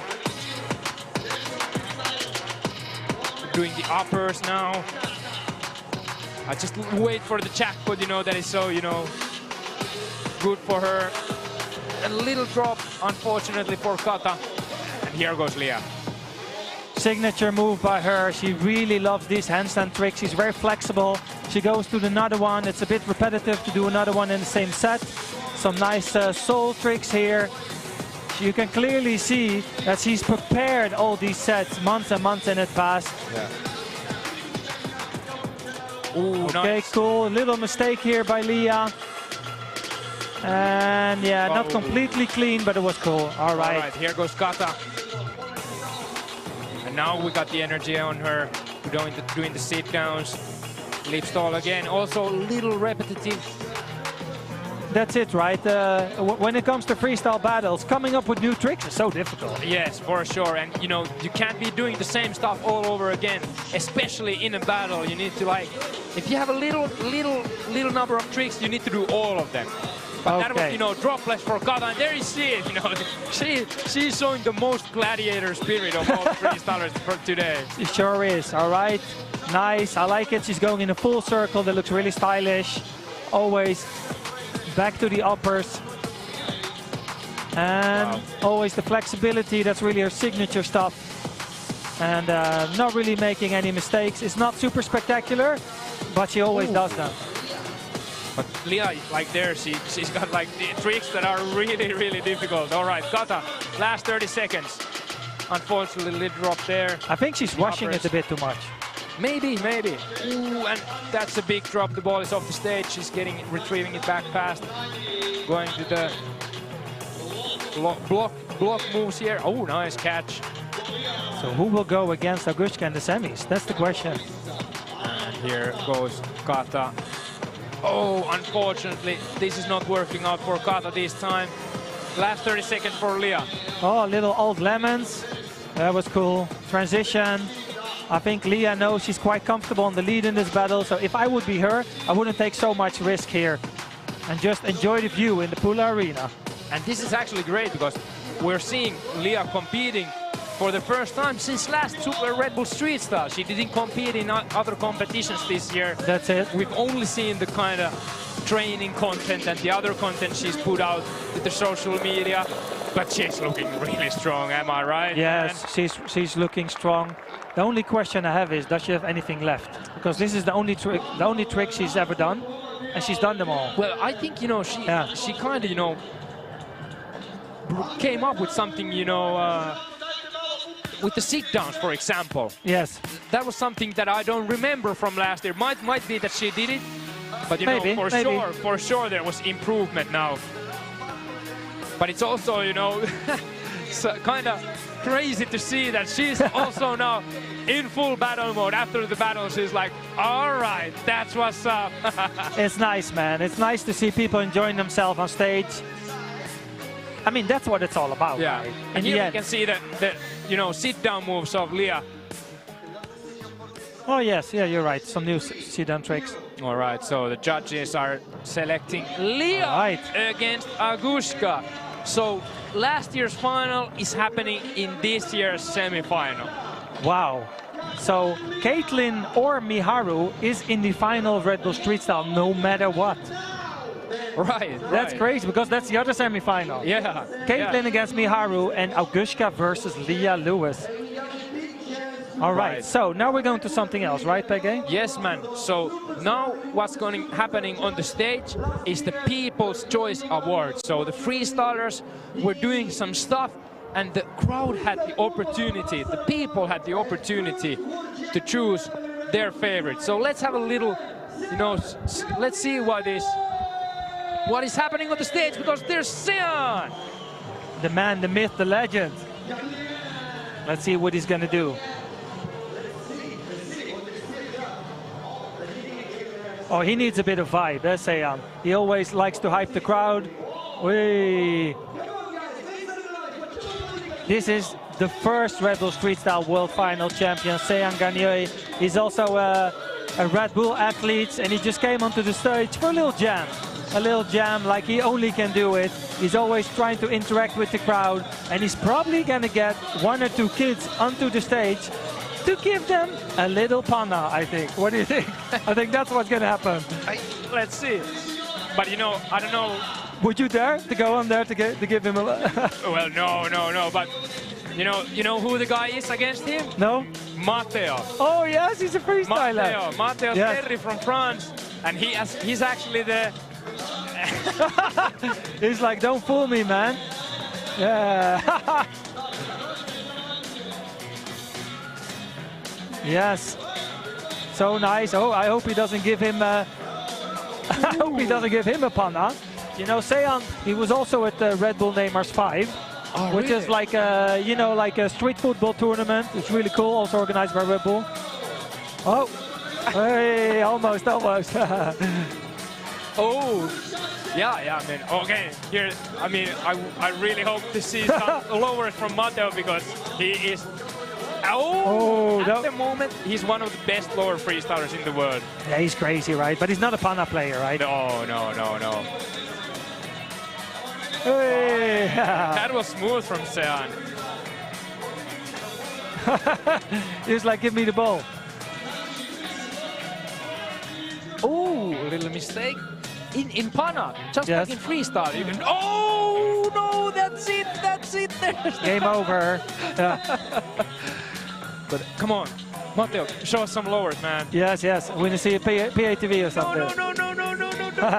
No. So for the people watching, the guy that came onto stage is actually really good freestyler, but he's not a street football expert, Yeah. right? So he was just messing around Yeah. and things like that. And Sean is a great freestyler. Of course, you know, legend from the past, more Yes, like, you know, yes. like you. Of He's a course. football entertainer, basically. Yeah, That's what he is. Yeah. But for him, always, you know, the street football has been very important. But let's hear what Lorenzo is talking with Sean. Yes. Yeah, so basically, I was able to see a lot of video. First of all, I want to say also, those guys are training all year long to become at that level. So just for that, Sienna speaking I want to the you crowd. to make a noise on 1, 2, 3 for every freestyler in the world. 1, 2, 3, make some noise! It's So, nice. People are loving this, right? A bit of sometimes interaction. On the spot, they got stressed. But maybe at home, Sean is they are the announcing best. the People's So Choice that Award award winners. is to push the guy who is the best technically and also So Sean is fan base. going to announce So the let's People's announce the Choice winner, right? which is a competition So, we did online amongst the freestylers, and he's going to announce now the winner together with Lorenzo here on stage.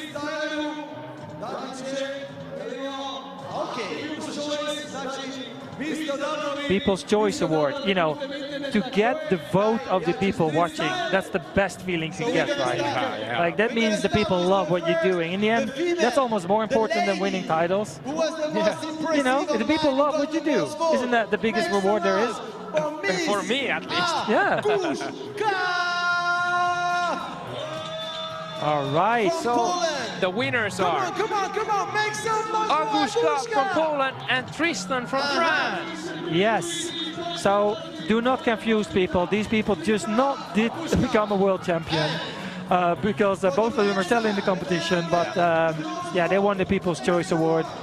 And if you want to see their clips of the competition, Yes. just go on their Instagram Yes. and you see the People's Choice Award. The People's Choice Award, clips must be crazy. I saw some, but I didn't saw, unfortunately, Agushka's and Tristan's. But I will go. We were too busy preparing for this, right? All right, great job, Tristan and Agushka. And you know what? I'm feeling the top 8 coming up, man, for the man. I'm getting hyped. I mean, with all respect for the top 16, now it's going down. So Yes. like the top 8 is really where you can't hold back anymore. No way. Top No 16, way. you can get a little lucky. Lucky, not really, but you know what I mean. With the draw, but top 8, there's no holding back. Only the best of the best, and yeah, this is really when the magic happens. Yeah. So but don't you? If I ask Daniel, you know, in the top 16, you can have some upsets. Then you look at the top 8, and there, you know, we're already at so high level. Top 8 of the world. We're at such a high level, so that there's not really, you know, underdogs in any of the battles. So, you know, it can go anyway. But No let's such look at thing. the battles real Yeah, quick. I mean, if we look at PWG against Brynjar, what can we say? It's insane, right? You know, so much experience with PWG. Brynjar in his final competition. Pagu vs Anto. And, you know, mental lower guys. Tristan against Poika. I really look forward to that battle. Both of them really confident, really strong. I tell you one thing, Pat Shaw against Ireland has the potential to be the best battle of all times. Yes. That's all I want to say about it. Yes, man. But here we go. Top 8. PWG from Philippines against Brynjar from Norway. Will this be Brynjar's last battle ever, or is there going to be a few more? We will find out in 3 minutes. And you know, these guys have so much experience. They got the creativity, the difficulty, the originality. They got the whole package. So judging this one is a tough one. And in the screen, you just saw the records of both of the players. So much title, so much experience on both of their belts. Brynjar goes here on his first round. He started very strongly. He won the Red Bull Street Style regional final of Europe against his brother Erlen. And here he goes, you know, starting with the with, you know, the signature moves, doing the oh my gosh, toe bounce heel touch is very strong. Toe bounce heels with the double turnaround going to Jordan Stall. So much, he can put so much stuff in 30 seconds. It's absolutely nuts. Incredible. I think this is the best round I've seen in the whole tournament. All right, let's see what PEGA can, PWG. PEGA is doing great. PWG is going for the signature move. Some shin stalls here. Oh, nice with the Abdullah variation. Some sits. Oh, this is so nice. I don't even know what it's called because only PWG can do this. I think he calls it windmill. Windmill. Sounds lovely. Wow, reverse eclipse to wrap it up. Really strong from both of the guys. 0 drop so far. Here goes. Oh! Straight into it. Oh, no. He did not just do that. He did. Look at the control and going back. You know, how much strength does it require to go back from, you know, laying down to Jordan Stall? And here you see one of the Bruniar's trademark moves. My legs don't even go like that. No, you know, you have to process that so hard on your brain. How to juggle the ball with flex. Goes like that. What a finish from Bruniar. Look at the people. Okay, PWG with the transition to sits to the Russian juggles. Oh, that was amazing. To the 360, back to, whoa. What a battle, people. This is the best battle we've seen all night. It's incredible. Philippines versus Norway. Bruniar against Filip Varengetsson. Let's really go. Good. There was a little little mistake for PWG on the round and in the end, but he recovered so well. And here goes Bruniar again for his final 30 seconds. Again in Jordan Stall. Jordan Stall spinner, as one does, going back to the toe juggles. Ooh, and now he's going to the uppers. Definitely one of his strong suits, you know, in the uppers, he has definitely the upper hand against PWG, but that wasn't the best of the uppers for... Wow! Whoa! Bruniar looks so strong. Oh. Okay. For a man that's injured that can't do any lowers, well, that was pretty impressive. Okay, some uppers. Let's see what he can do. Oh, the nice through shoulder stall here. Oh, nice. He swiped his hand under it, kind of. Oh. My legs do not even go like that. What a battle. Incredible by both freestylers. Wow. Battle of the night so far, I say. Clearly. Both did excellent. Yes, man, yes. And they're laughing. They probably both thought they won. Yeah. Huh? I love that, when they both think they won. Yeah. Oh, incredible. And here we see the best parts of the battle. Here's Bruniar going straight in with the start. The soul spinner from PWG here with the transition straight to Russian dance.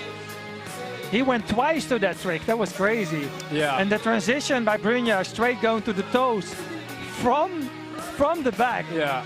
Oh. And it's crazy how Bruniar does that, you know, alley-oop or whatever from lower combo. You know, he kind of includes that in our lower combos. That's crazy. Oh, wow. Both on the top of their game. This is what you want to see at the World Championships. All right, let's have a look what the judges say.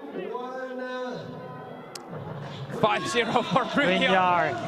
5-0. Wow. You know, this result, you know, PWG, he's always very unsatisfied if he loses. Yes. But I think this is maybe one of the very few times in the world when he's like kind of accepting this, because, you know, he's got also so much respect for the Fagerli brothers, and he's known Bruniar since they were both like kids. Oh man.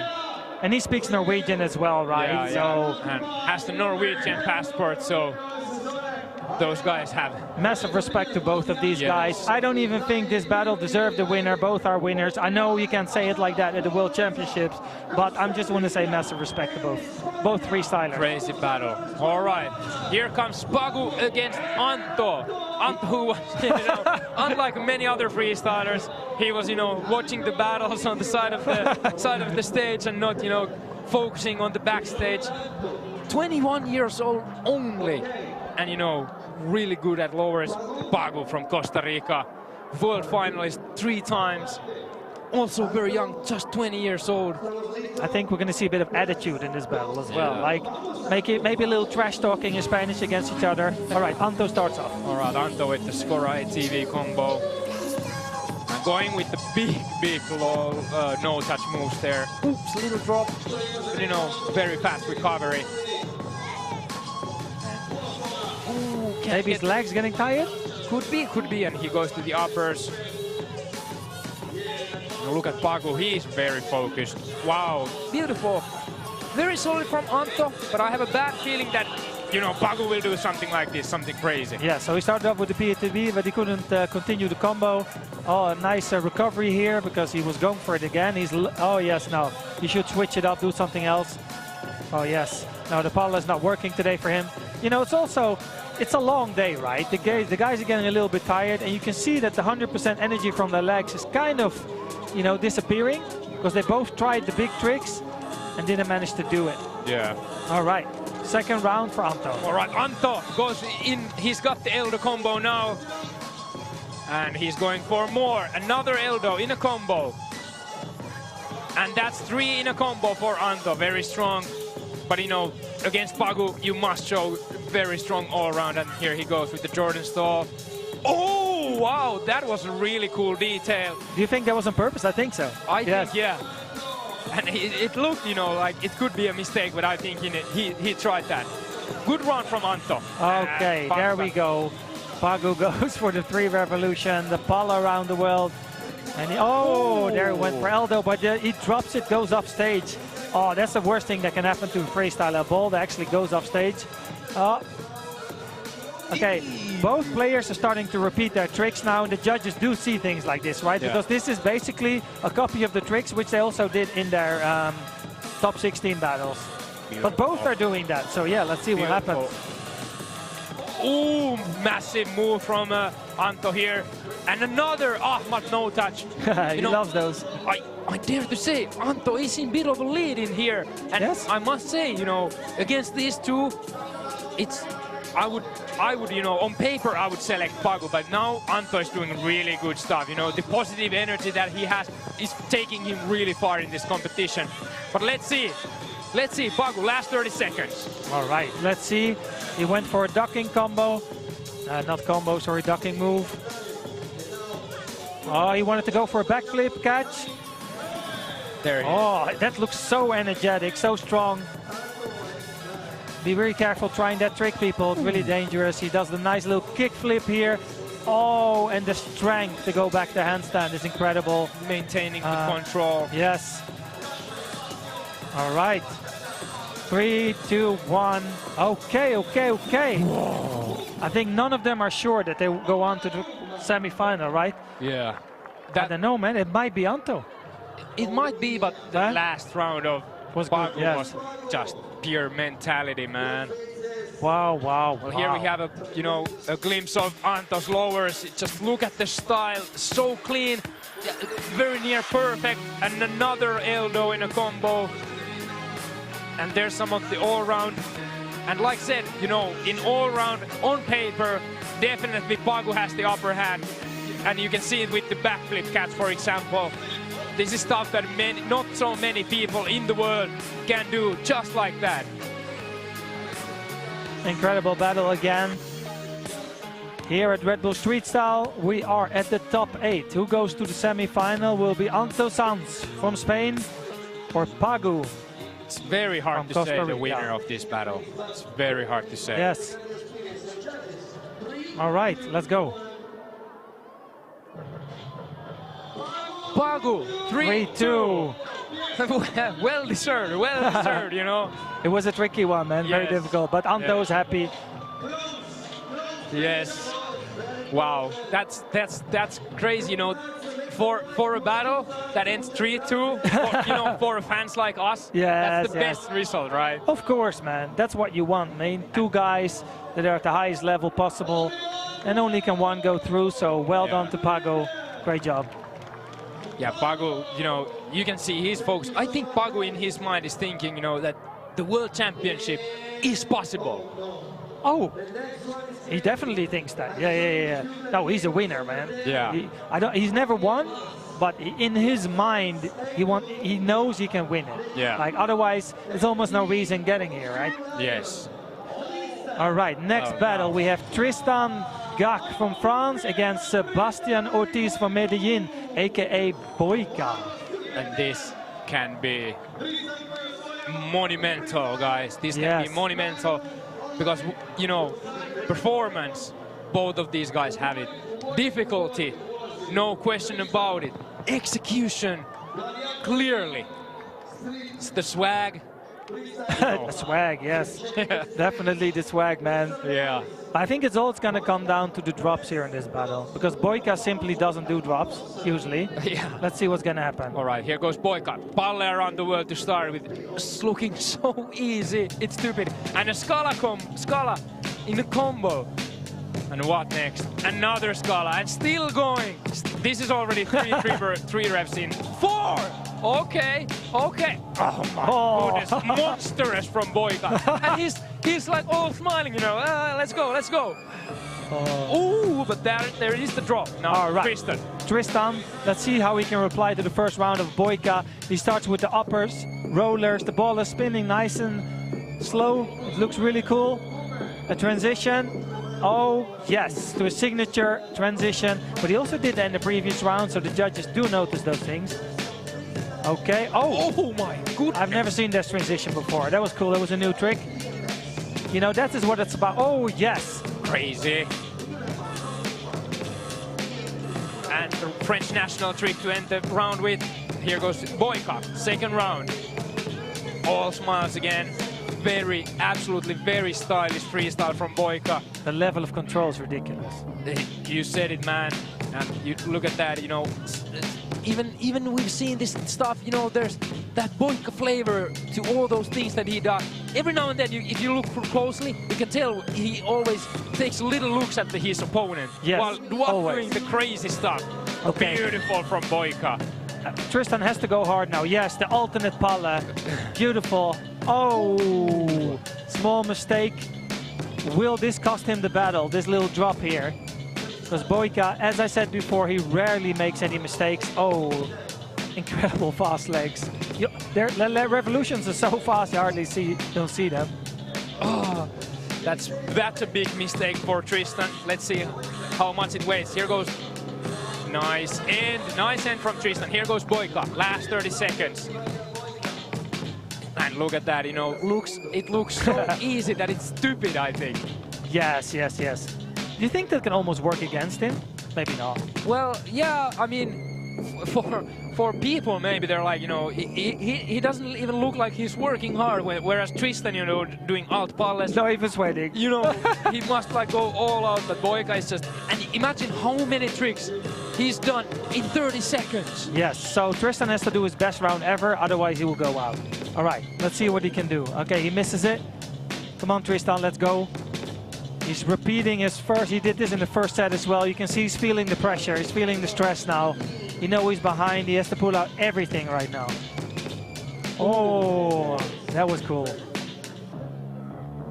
5 more seconds. Oh, that was so cool. Wow. That's the battle, guys. Man, go hard or go home. Exactly. Well, I think what we witness here, we can easily say who has the upper hand. But what I need to say about Tristan, he's only 20 years old. Only 20 years old. So much to learn. In top 8 of the world. And you know, he's got originality. He's got, for sure, the difficulty. He's got execution. So, you know, he is one of those guys that in a year or two are for sure, you know, competing for the world title. Oh, absolutely. There was actually... We still have to wait for the result, right? Yeah, let's wait for that. But in the replay, there was really nice heel reload, which is a very unique trick. And Tristan gets actually the originality vote from Mikrit. That makes sense. Makes complete sense. But 4-1 for Boyka. And Boyka is like, you know, this won't happen again. This won't happen again. No, he knows. He's not the most original freestyler out there, but probably when it comes to control, he's probably up there with Erlend, you know, like on the top. For sure. Oh my goodness. I know people who follow freestyle must be, you know, super buzzing right now because this battle is monumental. From Super Bowl, I believe Pat Shaw told you that he only trains to beat Erlend. He does.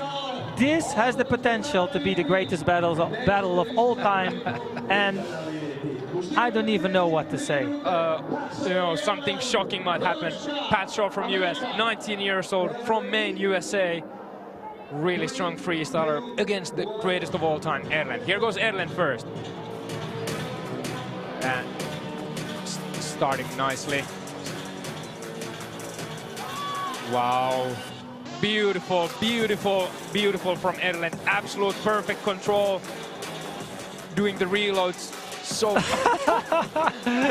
he's looking at him always. That's so funny. Yeah. Oh, incredible work. Oh my goodness. And there's some new stuff that Erlend, you know, has brought to Pula, Croatia. Here okay, let's see what he can do. He's going to the one hand handstand, balancing on his soul. Never done before. Let's go. Sick. Oh. Sick. Oh, I saw him training this backstage. Incredible. Small error here. The kick up. And he misses it. Oh, that's what I mean. Like, you have to give everything to beat Erlend, right? For sure. Okay, let's see what he does now. One hand stuff again. All small right. mistake. It's Erlend's turn. All right, Erlend. Second round. Going with the Palle around the world combo. You know, lowers that didn't used to be Erlend's strong suit. But it is now. Yeah, it's now. Erlend, who competed in Challenge in Super Bowl, which is, you know, pure lower competition. And you see, there's a little mistake, but no drop. And he's like, oh, you know, no, don't mind about that, you know, I got this. But he's going to the reloads, which he did already on the first round. Another level, man. Both of these guys are another level. Let's see what Pat Shaw can do in the second round. Oh, he misses it. Oh my God, what did he just do? That was crazy. He did a backflip and catches it on his soul. Yeah. Oh wow. He did miss it the first time, but who cares? It was incredible. Oh wow, and the spin. Ooh. Oh yes. All right, Erlend, final 30 seconds in this battle. Oh, new trick, people. Sick. Oh, I didn't even know. What was that? How easy did that look, man? Oh, my goodness. And the ball, wow. You know what, Peggy? This is an insane battle. Oh.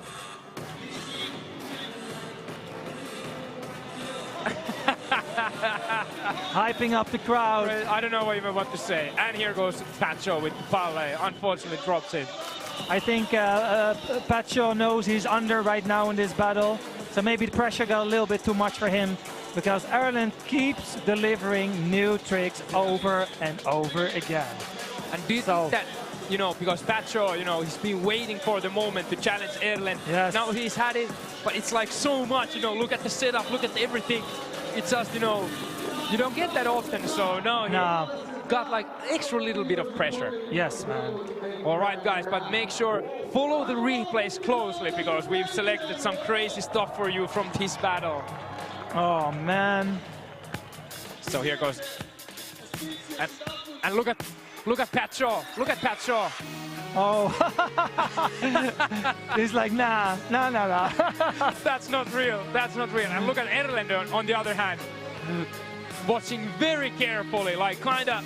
He's planning his next move. Yeah, that's what he's doing. Exactly, you said it. He's planning like his next move. But you know, one thing that, you know, must be told for the audience is that Erlend and Brynjar and Pat Shaw had like a training camp together this year. Oh, imagine, you know, I wish I would have been the fly on the roof on that training session. You know, seeing those three guys training together, there must have been going some crazy All right, stuff. let's have a look what the judges say. Pat Shaw against Erlend. Who goes to the next round? It's Erlend. well deserved. Pat Shaw, 19 years old, will get his chances for sure in the future. Unfortunately, not this time. He looks disappointed, but You know, I sometimes tell you, no one's unbeatable, but we're getting to the point where you start to think, is it even possible to beat Erland? yeah, you're Huh? right. Yeah, Huh? you know, I sometimes just, you know, bluntly say that it's not. It's not possible to beat Erland. Yes, yes. We'll find out soon, because I think Brynjar is hungry, so hungry to beat his brother. Right? You said it. He's like, I'm the older brother. This trophy is going to my room in my apartment. Yeah. Okay, we can share the flight, but it's going to my... All right, guys. But now it's time to take a look of the battles we've seen today so far. Crazy moments, crazy level of freestyle. Here from the first battle, Mohanad against PWG on the first round. Mohanad made it to top 16 for the first time, challenging the experienced PWG. Anthony against Brynjar. Anthony showed some really fresh stuff, didn't he? Oh, yes, Anthony has a lot of creative moves. He has a lot of those small touches that are sometimes a bit hard to observe, but it's really nice, man. I think he did great. And here Brynjar, or there was Brynjar, who is in his final competition of his career, looking very satisfied with the first battle. And this was crazy. Jeff against Jesse. Yes, this was also one of the best battles so far in this night, and also the first upset of the night, because Jesse, he lost, and yeah, that was a bit unexpected. Yeah. And this battle, Antto against Akbari. Akbari was going with the, you know, high risk, high reward moves. Today, the risk didn't pay off. Antto had a pass to top 8. Tristan made it to top 8 from his first battle against Moises from Chile. Very solid performance on the first round.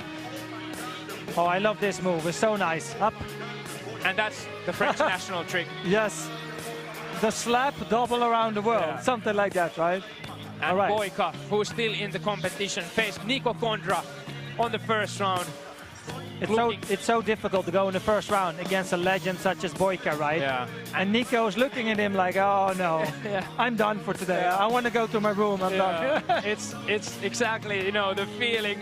We've seen it a couple of times, freestylers, when they, you know, see that your opponent is just, you know, going on the next level, and you are of course doing everything you can, but you have this very nasty feeling that is just not enough. Exactly. Speaking about not enough, What could be enough against this guy?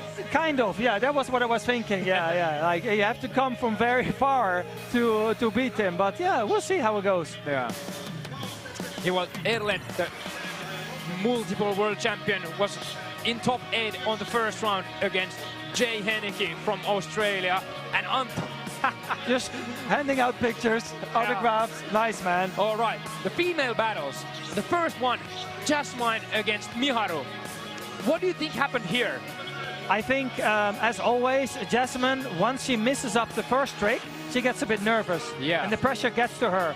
And I think Miharu did great as well. So yeah, I mean, better luck next time. Yeah, Miharu overcame herself. Of course, there was a lot of drops, but she's still in the competition. Then Aguska against Laura Biondo. Very, very good battle. Both of them had unfortunate number of drops, but in the end, Aguska took it. And here, Leah Lewis, the reigning champion, and this is what I was talking The about. attitude, huh? Yeah, she's like, you know, Bring it on. you know, Kata was like saying Yeah. that she's gonna go there with attitude. And I guess, you know, somewhere on the line, Leah caught that, you know, she was like, okay, well, actually, I need to try that as well. Very solid performance from Leah. Then, Antto against This Pago. was crazy. This was a really good battle. Antto, who's really good with the lowers, kind of needs to work on his all-round to be, you know, at the highest level in the battle format, was against Pagu, who's going to top 4. You know what I was really impressed about with Pagu? His strength. Yeah. He's so strong. The way he pushes up to a handstand and carries full body weight, like in a transition, is so difficult and so hard. Yeah. People that, you know, acrobats and things like that, and gymnasts, they will realize how difficult that is. Yeah. And then there was Tristan against Boika. Tristan, very great freestyler, young guy still.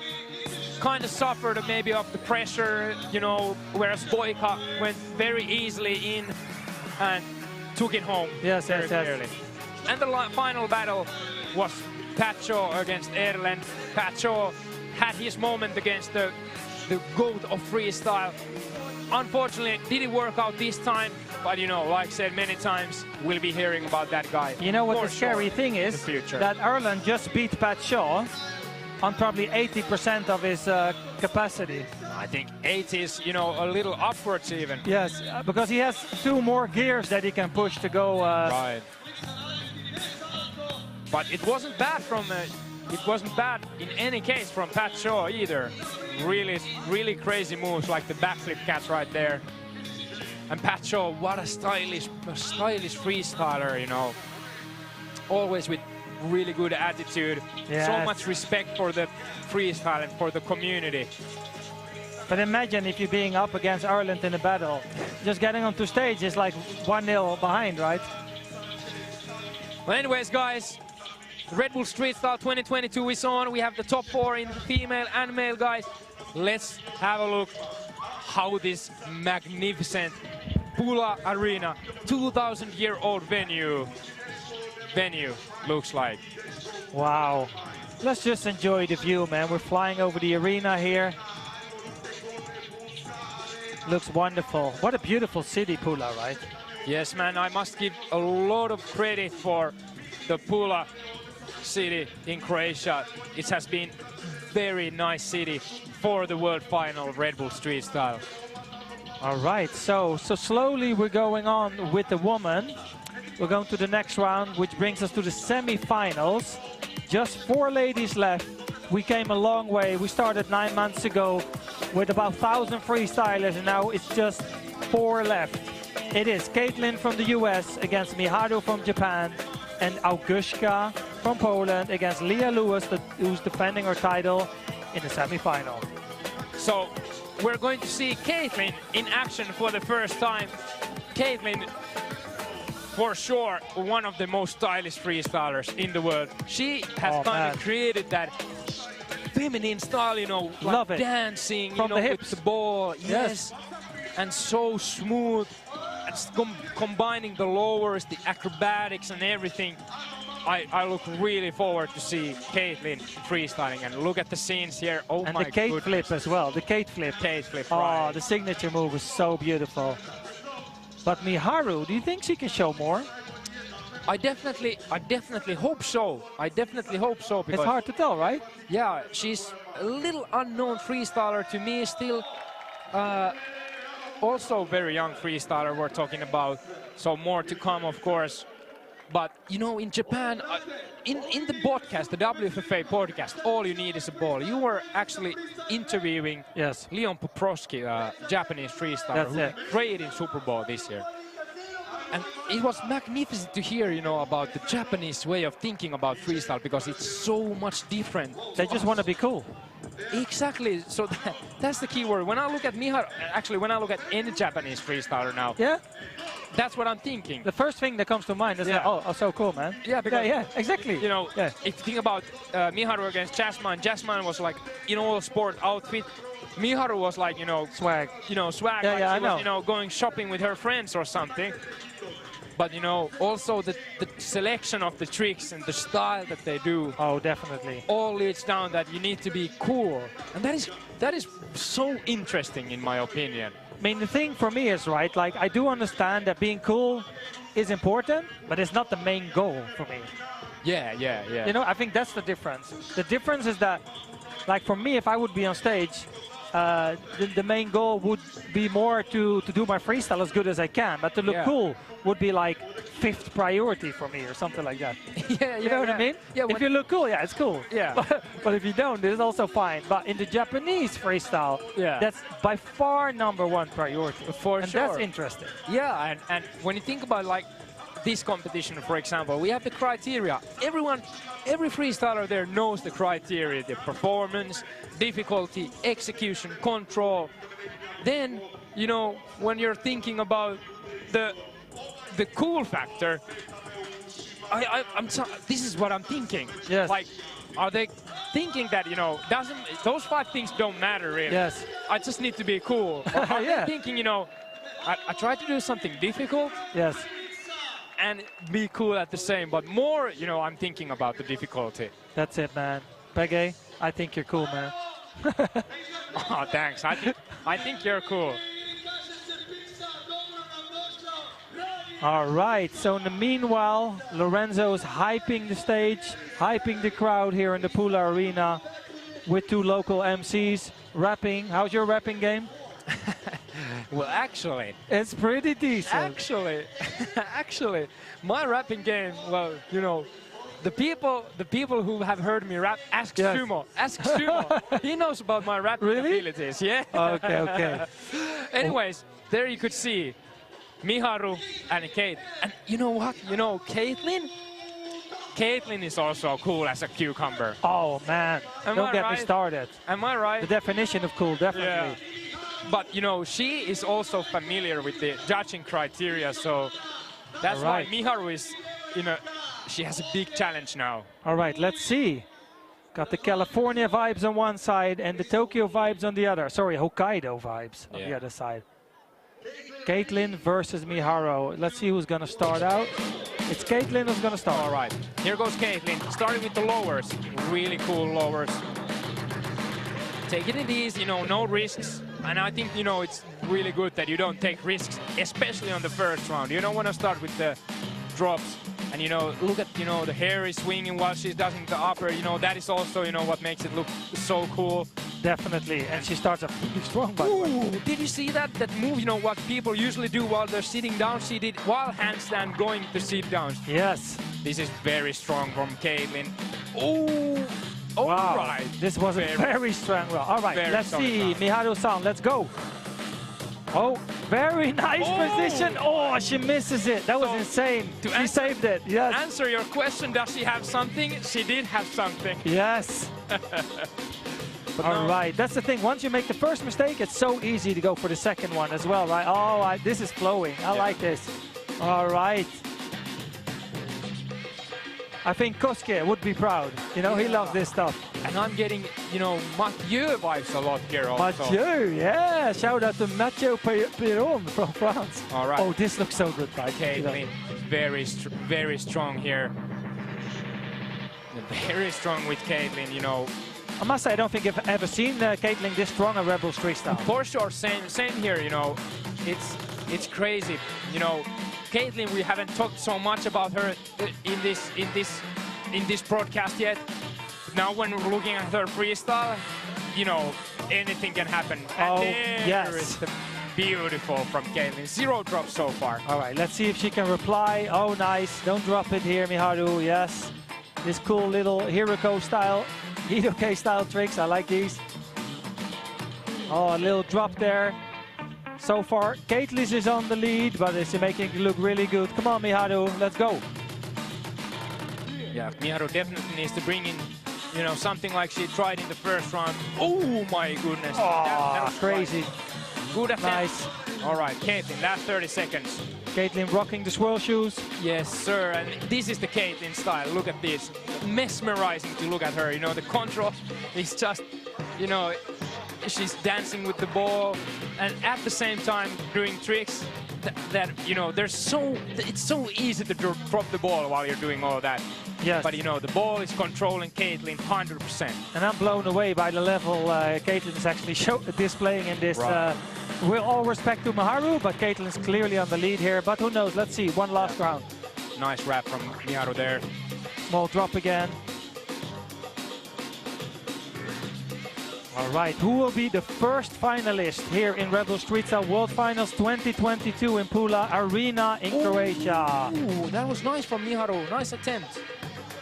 Will it be Caitlyn or will it be Miharu? 3, 2, Wow! damn. Last round. That last round from Miharu was really good. It Yes, was one drop, yes. but, you know, now she got all the stuff that she's been trying in the previous battles and this battle. Now it worked out. You know what I love about Caitlyn?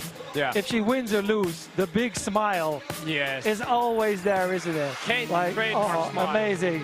Yeah, and she's a really cool personality in freestyle community, Caitlyn. And look at this, you know, looking so so strong, I mean, with Caitlin, we've seen her freestyle for a long time, but now something has happened. I've never seen her control at this stage, and that's the trademark smile right there we were talking about. And 4-1 for Caitlin. So originality went to Miharu. Yes. So Caitlin Schrepfer from the USA is our first finalist here at the Red Bull Street Style World Final. She goes straight to the final in her first ever final as well. She's in the final. Will it be against Agushka or Leah? Wow. Huh? Yeah, I'm actually now when I'm thinking that Caitlin made it to the final. She made it. She won the US Open this year, the WTA US Open on her home ground. Now she's back competing. Wow. She's on fire, basically. Wow. I look forward to the final, but it's one of these two fine freestylers who are going to face her in the final, and this will be monumental. So let's just try to recap real quick before they start. Super Bowl 2021, Agushka won in the final. Yes. Last year in Red Bull Street Style, Leah won in the final. So here goes Leah, her first round. Very strong, so stall, nice, perfect control. Going to the dance style, back to, ooh, nice. Recovery was nice. Yeah. I thought she was losing it there. Yeah, me too, but Leah has the ability to control the board with very deep distance. Nice. Ooh, the little drop there. Actually, a little bigger drop. Yes. Okay, nice. Cool. Okay, Agushka's first round. Can she reply? She's going for the no touch. There we go, I think. Yes. Amatwa no touch. Great to the uppers. Don't drop it. Agushka here. Up and the clutch and the spin and the transition. And she got it. Very strong beginning. Some spinning soles here. Yusuke stole both sides. And oh yes, Agushka looking really strong here on this first round. I thought she was going to drop it, but she doesn't. And a little drop in the end. So both had a little drop, but a strong round by both of the ladies. And there's crazy tension here in the arena right now. People know the magnitude of this battle. Here goes Leah on her second round. Like we've been talking a lot. Ooh, and this is, one of the Leah's trademark moves. And very stylish with the slap around the words. Going to the dance style. In the meanwhile, the sun is beautiful going down here in the pool arena. Some great lighting. Something big is coming. Ah, she misses it. All right, second round by Agushka. A little roller. That's a bit difficult when you have long hair like she got, but she's executing it really well. Going to transition. Oh, beautiful. Oh, she's going for the bridge, showing, hey, I can do this too, girl. Let's bring it on. Oh, beautiful. Agushka really stepping up her game here. Both girls had a few small mistakes, but still displaying a fantastic level. And it's the last round by Leah.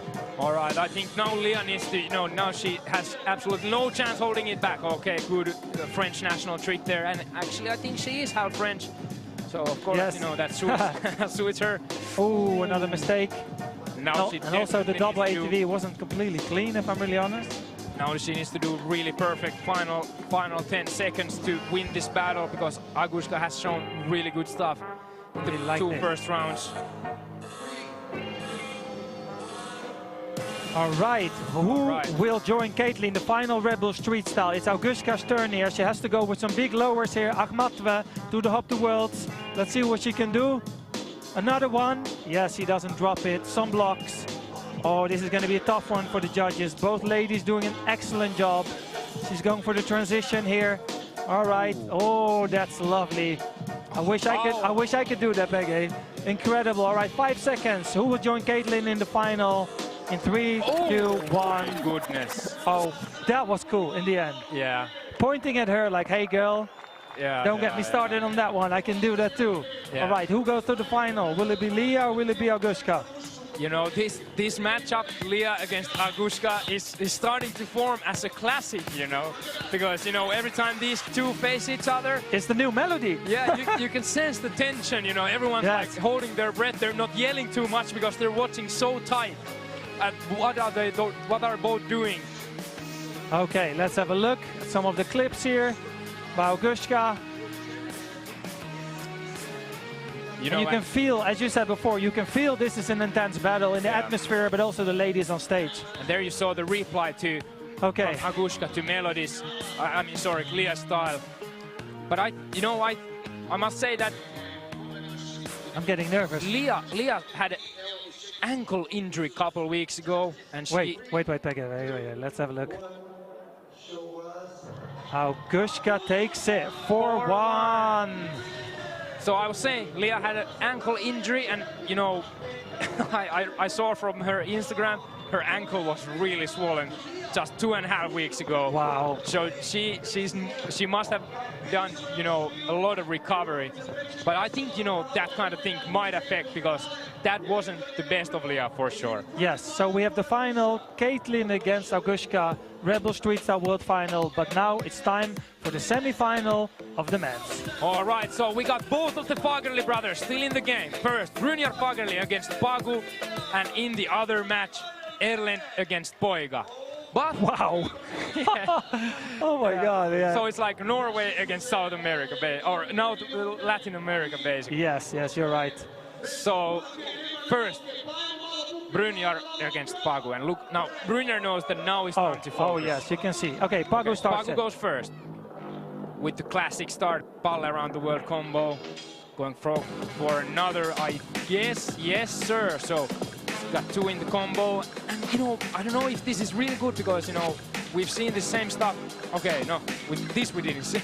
Yeah, this was a new transition, but Yeah. I agree with you. He has to be careful with just repeating everything Exactly, but in the same order. But you know, when you look at the control, the execution and everything, and the details, very strong from Pagu. Okay, Brynjar's turn. Semi-final, first round, straight to the toes.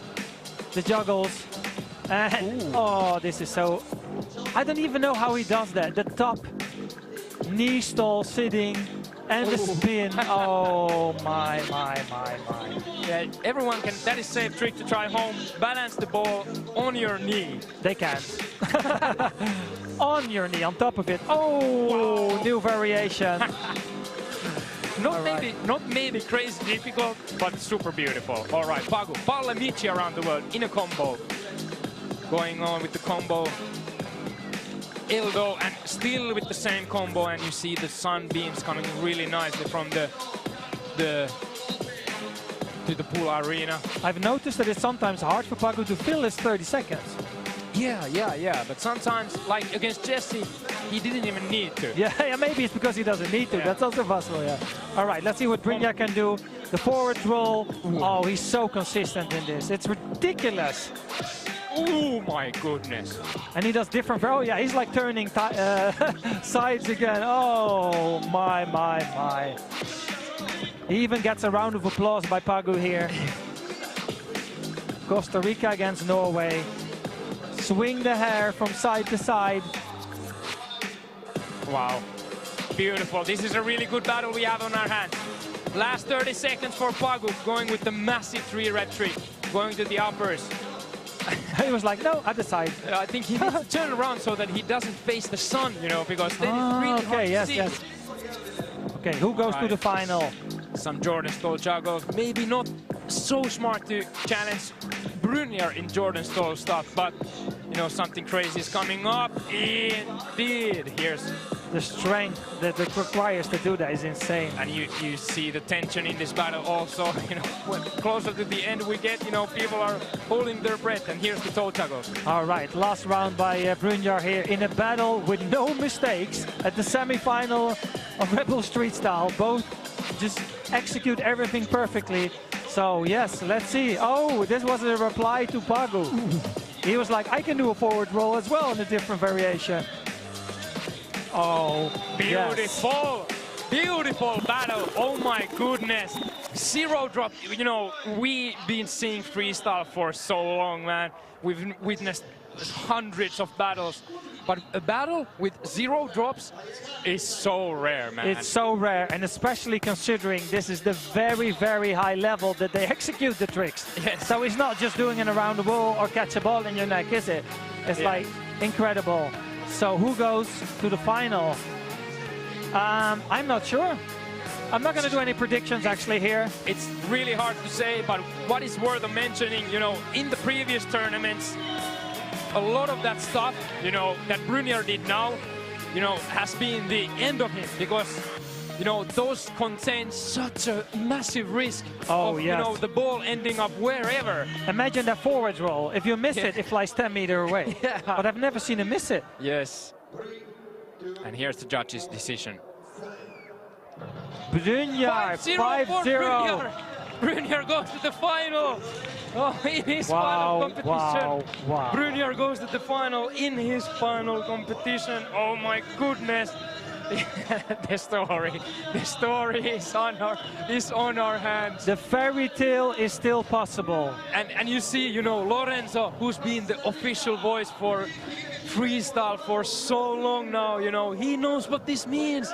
He knows the magnitude of this result. But now, yes, the second semi-final, the other Fagerli brother against Boika. Oh my. I mean, I do appreciate they both have the same color t-shirt. That's a good start, right? Yeah. Oh, this is going to be good, man. Boika against Erland. Will he face his brother in the final, or is the Colombian guy disturbing the party? That's the question. Yes, man. Okay. Who starts? That's also important in this one. At this level, every little detail matters, right? Yeah, good call, man. So it's Erland going first, kind of setting the tone for the battle.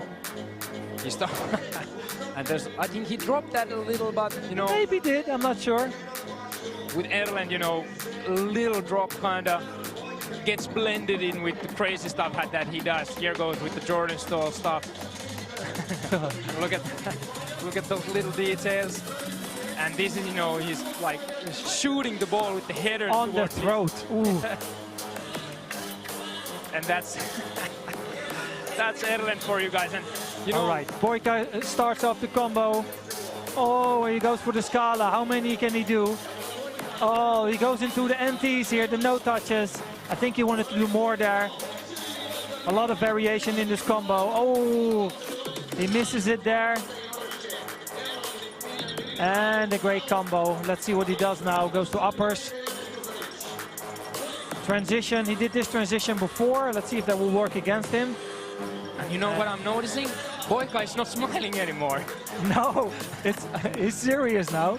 Yes. And here's Erland.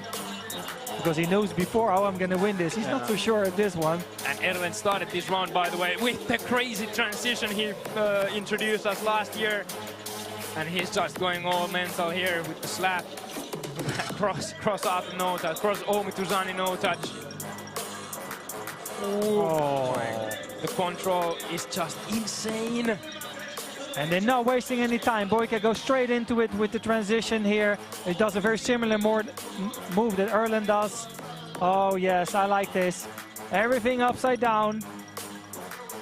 Okay, back up. And Boika's all the touches are so clinical. Definitely. Making it loose easy, but trust me, it's not. A little b-boy style here. The classic chest. All right, Erland, final 30 seconds. Ball around the world in a combo.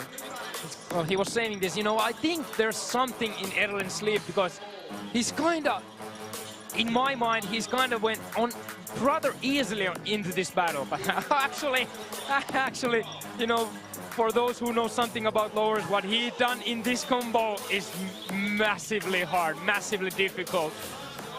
Going from outside Alap to Tuzani around the world is so difficult. Oh, my. What's happening? Let's see what Boika can do in his final round here in the semi-final. Who will face Brynjar Fagerli? Is it Erland? Or is it Boika? I don't know, man. I don't know. 6 seconds left. Final 3 seconds. Backflip catch. Yay! Let's go. Ooh. And he's smiling again. Yeah. I'm not sure for how long, but he's smiling. I think in about another 10 seconds. So who will go to the final, Peggy? I'm not gonna say anything, man. I'll leave this to the judges. But let's look at the replay. So here Erlend with the heel reload while doing the Jordan stall. And these, you know, the small touches, insanely difficult and perfect execution. This looks so nice. Yes. Try to do a Nori clutch with one hand, Pege. Yeah. Crazy. I cannot even do one with two hands either, but... Whoa. All right, let's see. I think the judges are thinking and thinking, because this is not easy. This is a life-changing result here. For sure. Are you... Okay, judges. 3, 2, 1, going to finale. 5-0. 5-0 for Erlend. Erlend Fagerli goes to the final of Red Bull Street Style, where he will meet his older brother, Brynjar Fagerli. The brothers are doing it again, people. Yes, man. And look, Erlend is celebrating. So you don't see kind of Erlend going that much off so many times. Okay, we both know that the parents of the brothers are in the crowd tonight. Yeah. What do you think goes through their mind right now? They're at the stage. I don't know if the producer can find the Fagerli parents, but I think they're probably more nervous than the guys. Yeah, yeah. You know what I mean? But I can't even imagine, you know, what it's like to know these guys so personally. It's like, you know, you have two sons who are the two best freestylers in the world. Yes. Like saying that out loud sounds even crazy. But let's have a look at the best action in the tournament so far. We're, you know, at the final bit. So here's Caitlin, who has had only one battle so far, but came in super strong. It was probably the best battle I've ever seen by her. For sure, Caitlin is definitely at her peak. Hardly no mistakes. And Maharo is like, oh, she's looking strong there. But she did great. For a first world final, I think she can be really proud, right? I think she was already happy to be here. Yeah, for sure. But, you know, like I said, she's also very young and has a bright future ahead. Then here, Leah against Agushka. She couldn't defend her title this year, but I think she did what she could. For right? sure, she was, you know, doing the best she can. But you could clearly tell, you know, we were talking that has, you know, because we've seen Agushka, she's kind of gone to the previous tournaments with what she's got. But we were speculating if she's prepared something new for this, and we got our answer. She did. Yes, she did. Yeah, she stepped it up there in these last rounds, and well deserved by Agushka. What a legend. For sure. All right, I'm catching my breath now, man. I'm mentally getting ready for these finals, Pege. Yes, man. Yes, man. There you Wonderful. See Leah. It's all about the smile, isn't it? I think that was when Agushka did the oh, in the end there. rollover, you yes. know, kind of went on Leah's front there. But that's very smart, because that means that she's specifically prepared for a battle against Leah. Yeah. And that's what professionals do. They're well prepared, right? Yeah. And the master of that was, of course, Andrew Henderson, who always paid attention so hard on what the opponent was doing and replied. Like 10 out of 10, he was coming up with the reply. Andrew, we need you back on stage, man. And here, Brynjar Fagerli, in his very last competition, sick battle against Pagu from Costa Rica. 100% dropless battle, you know, 3 minutes of pure madness. Both of them did really, really good. But Brynjar had the upper hand in there. Nice. Toe juggles for the win. Yeah. Do you remember the moment when he did this for the first time? Top 32 Super Bowl. Yes, I remember. I was there. I didn't see it, but I saw Lorenzo actually after that. And Lorenzo was like in utter shock moment. He was like, so Brynjar, yes, it was incredible.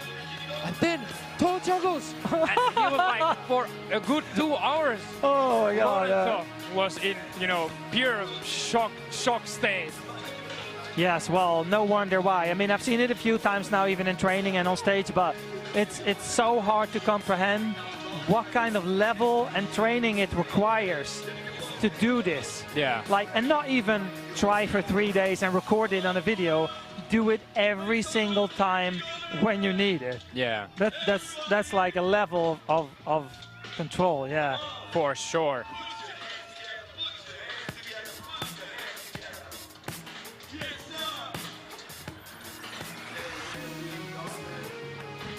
So there we've had the best parts of the Red Bull Street Style 2022, Daniel. Yes.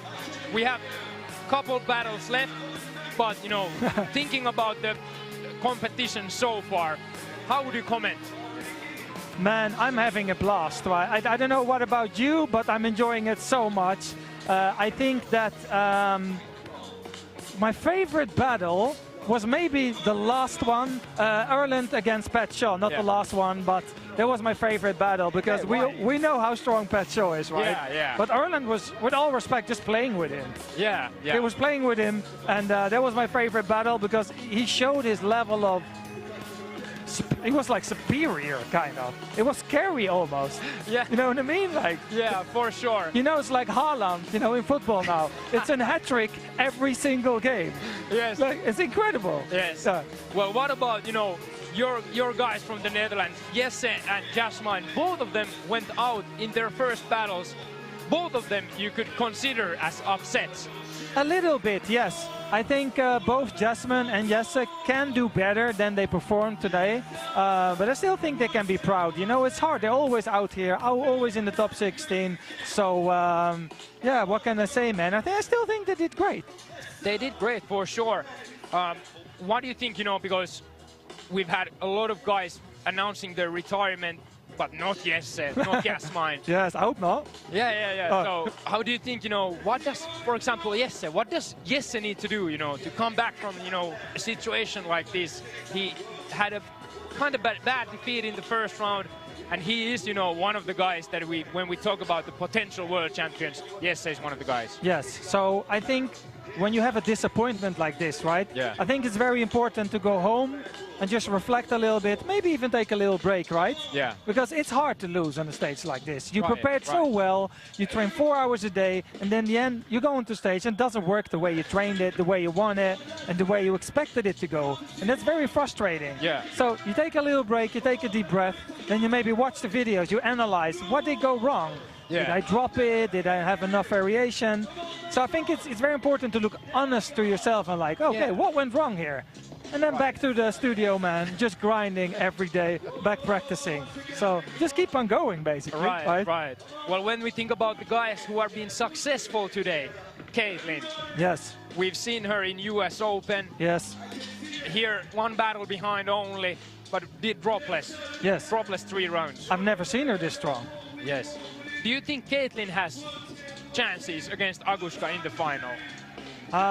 If she plays on the level of the semi-final, plus a little extra trick that she hasn't shown yet, I don't see no reason why. All right. Well then, let's talk a little about the final. Yes. So we have Erlend and Brynjar. Yes. 2 Norwegian brothers. Oh. You know, Erlend has won so many world championships. Everything. He won everything. He's won, yeah, like I said earlier, he's won everything that he touches. Yes. Brynjar has you know, many silver medals. Yes. Unfortunately, he has many silver medals. Of course, he's also, you know, won the European Championship. He's won the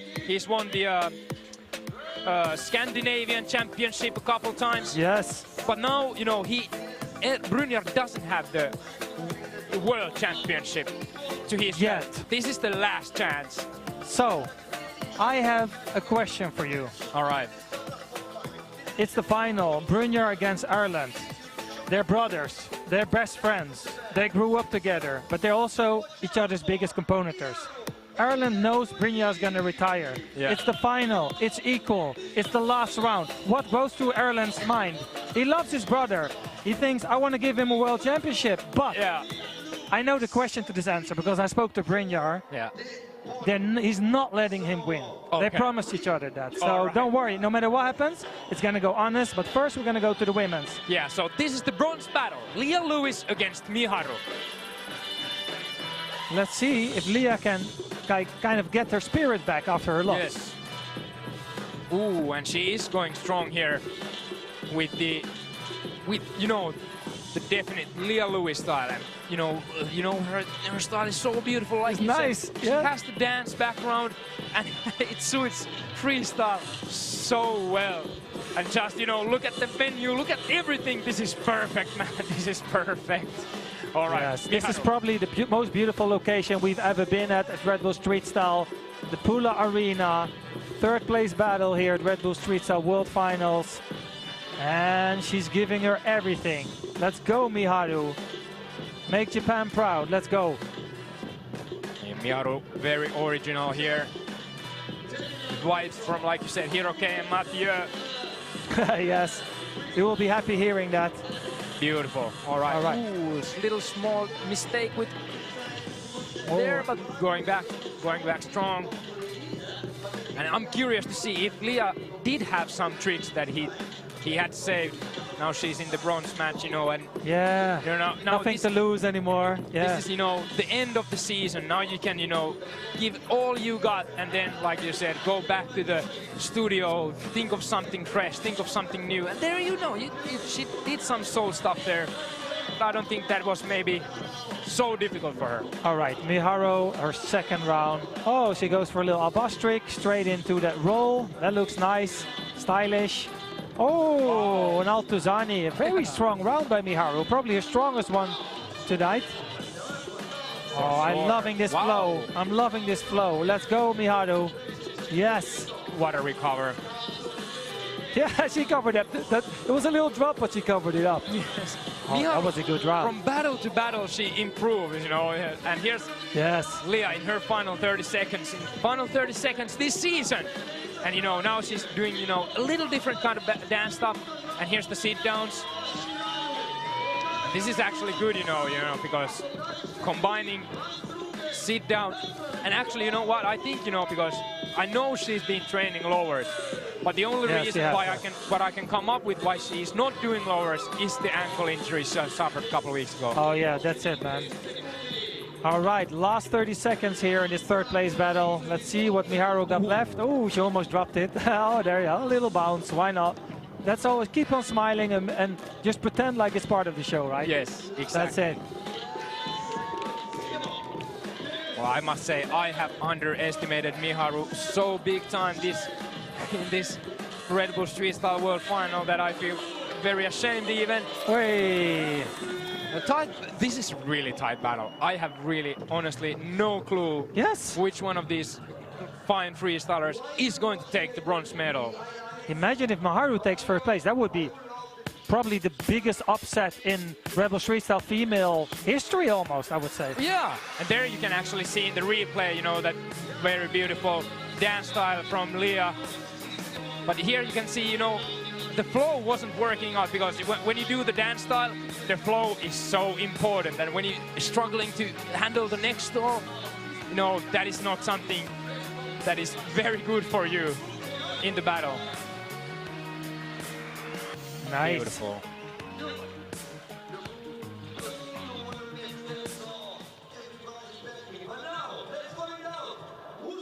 All right. Okay, third place goes to Leah. 4-1. Originality again. Mihric voted for Miharu, which makes sense in a way. Yes, absolutely.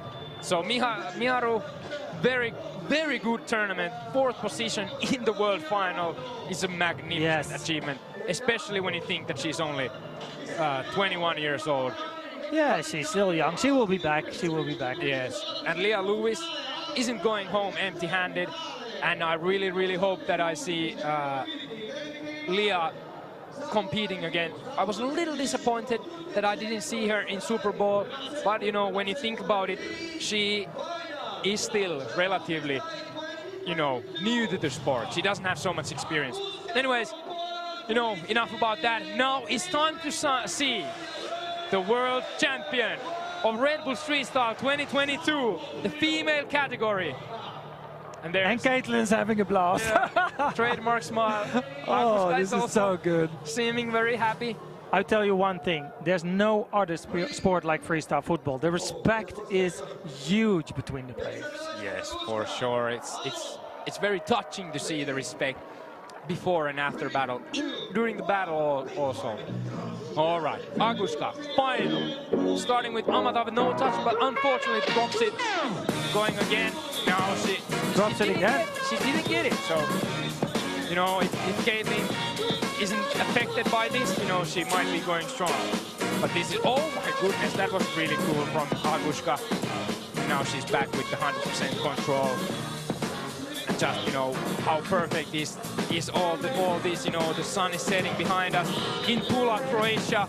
Okay, Caitlin goes for a first round. Let's see what she can do. Oh, very strong, very nice. Oh, but a mistake. Come on, girls, let's go. This is the final. This is it. Who will become the world champion? Red Bull Street Style World Final. Okay, let's dance, Kate. Come on, let's go. Yes, this is what you were talking about in the semis. This looks so nice. It looks so flowy. And elegant, I would say. Yes. Beautiful from Caitlin. All right, Agushka starting second round with uppers. Very good control. Okay, what is she gonna do? She's taking a little break here. Okay, transition. Nice one. So going to the, ooh, little mistake there. It can be costly. Going with the soul control. Nice.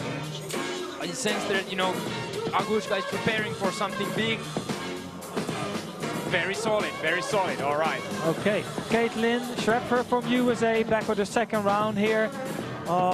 She almost missed it, but she got it. It's nice with that little transition up to the uppers. Yes. Okay, nice and easy. Oh, and the split, I think it's called. Yes. Little mistake there. And she's replying to Agushka with that kind of stuff here. Yeah, that's nice. When they reply to each other, that's what it's all about. It's a battle in the end, so you want to reply to your opponent. All right, Red Bull Street Style 2022 World Final, Agushka in her last 30 seconds. Starting very strong, but a little mistake there. Going with the sit downs. And there you can see there's a little bit of struggle with Agushka, you know, it's not absolutely perfect, you know. You can tell that the flow could be a little better, especially right there. She needs something, you know, for the World Championship you need big, but this is really good. Yes. She used her 30 seconds really well. Okay, last 30 seconds of the final. Who will win, Caitlin or Agushka? We haven't seen Kate flip yet. No, not yet. She's going to do it now, I think. Oh, cool sit down. Okay. Oh, both sides, the swipes here. 10 seconds left. Okay. Come on, give us the Kate flip. She's going to do it now. Oh, a new variation. Oh, yes, there it is. Oh. Nice. She tried to do a reverse. Yeah. And then back. Yeah. Yes, that was crazy. She saved the best for the final. Okay, let's have a look. I so much wish she would have landed that, because that would have been insane. But, you know, she had just few seconds left to do the Kate flip, and she did it. What a great way to wrap the world final up. Oh wow, who will be the new world champion freestyle football? Yeah, and there you actually, I missed that from the live feed, that she did the split, shoulder dodge and lip stall. Oh yes. You know, I must say, Caitlin didn't disappoint me in this world final. Not at all. All right. Agushka, she was a little pressured. A little bit. I think during the battle, Agushka was kind of feeling that Caitlin was doing really well. So I have no idea who's going to win this. Okay. And at the moment, judges are making up their decision. And the Red Bull Street Style 2008 world champion, the first world champion in freestyle football, Sean Garnier, is coming to announce who is winning the Red Bull Street Style 2022 female battles. And in the meanwhile, can we just take a few seconds to enjoy the beautiful arena? The sun is setting. This is one of the most beautiful places I've ever been. It's crazy. Easily. But the judges have no time to think about that, because they have a very important decision to make. Well, I think that the decision has been made. I wonder how they, you know, pass the message on to Sean. But that is, you know, that is not relevant right now. So and the winner world champion is... Come on, guys, make some noise. Home also. Caitlin! Caitlin wins! Caitlin Caitlin wins her first World Championship! Oh! my God! Oh my God! That is huge! That is huge! You know, because She's been around for years. yeah, I mean, the last time we had a new world champion was last year when Leah Lewis won. Now again! Oh, You know- this is fantastic. And look, the Congratulations, people are girl. there. This is so cool. And Augusta, respect to Augusta, to straight away Yeah. going to Kathleen, helping her celebrate. Yeah. Oh, wow. And just my Venice Bees football club shirt, you know? Yeah, supporting California in the house. Yeah. Crazy. And look, you know, there's also other people who were competing, didn't make it to the world final. Oh, wow. Caitlin is the new champion. Oh, there we go. She goes into the air. Well deserved. Like completely well deserved. Yes. Wonderful. And it's crazy, you know, in the beginning we weren't talking about Caitlin because she got a pass to the semi-final. Oh, wow. And then she came to the semi-final like straight away, you know, both of us got the sensation that, you know, something might be cooking here. All right, let's see if Caitlin can stop crying and actually has a few words left for Lorenzo.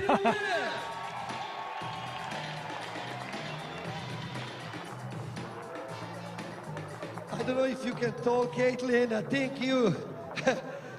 your tricks were already talking for you, but give us your first emotion. Of course, it's joy and everything, but you were dreaming for this. How long were you dreaming for this?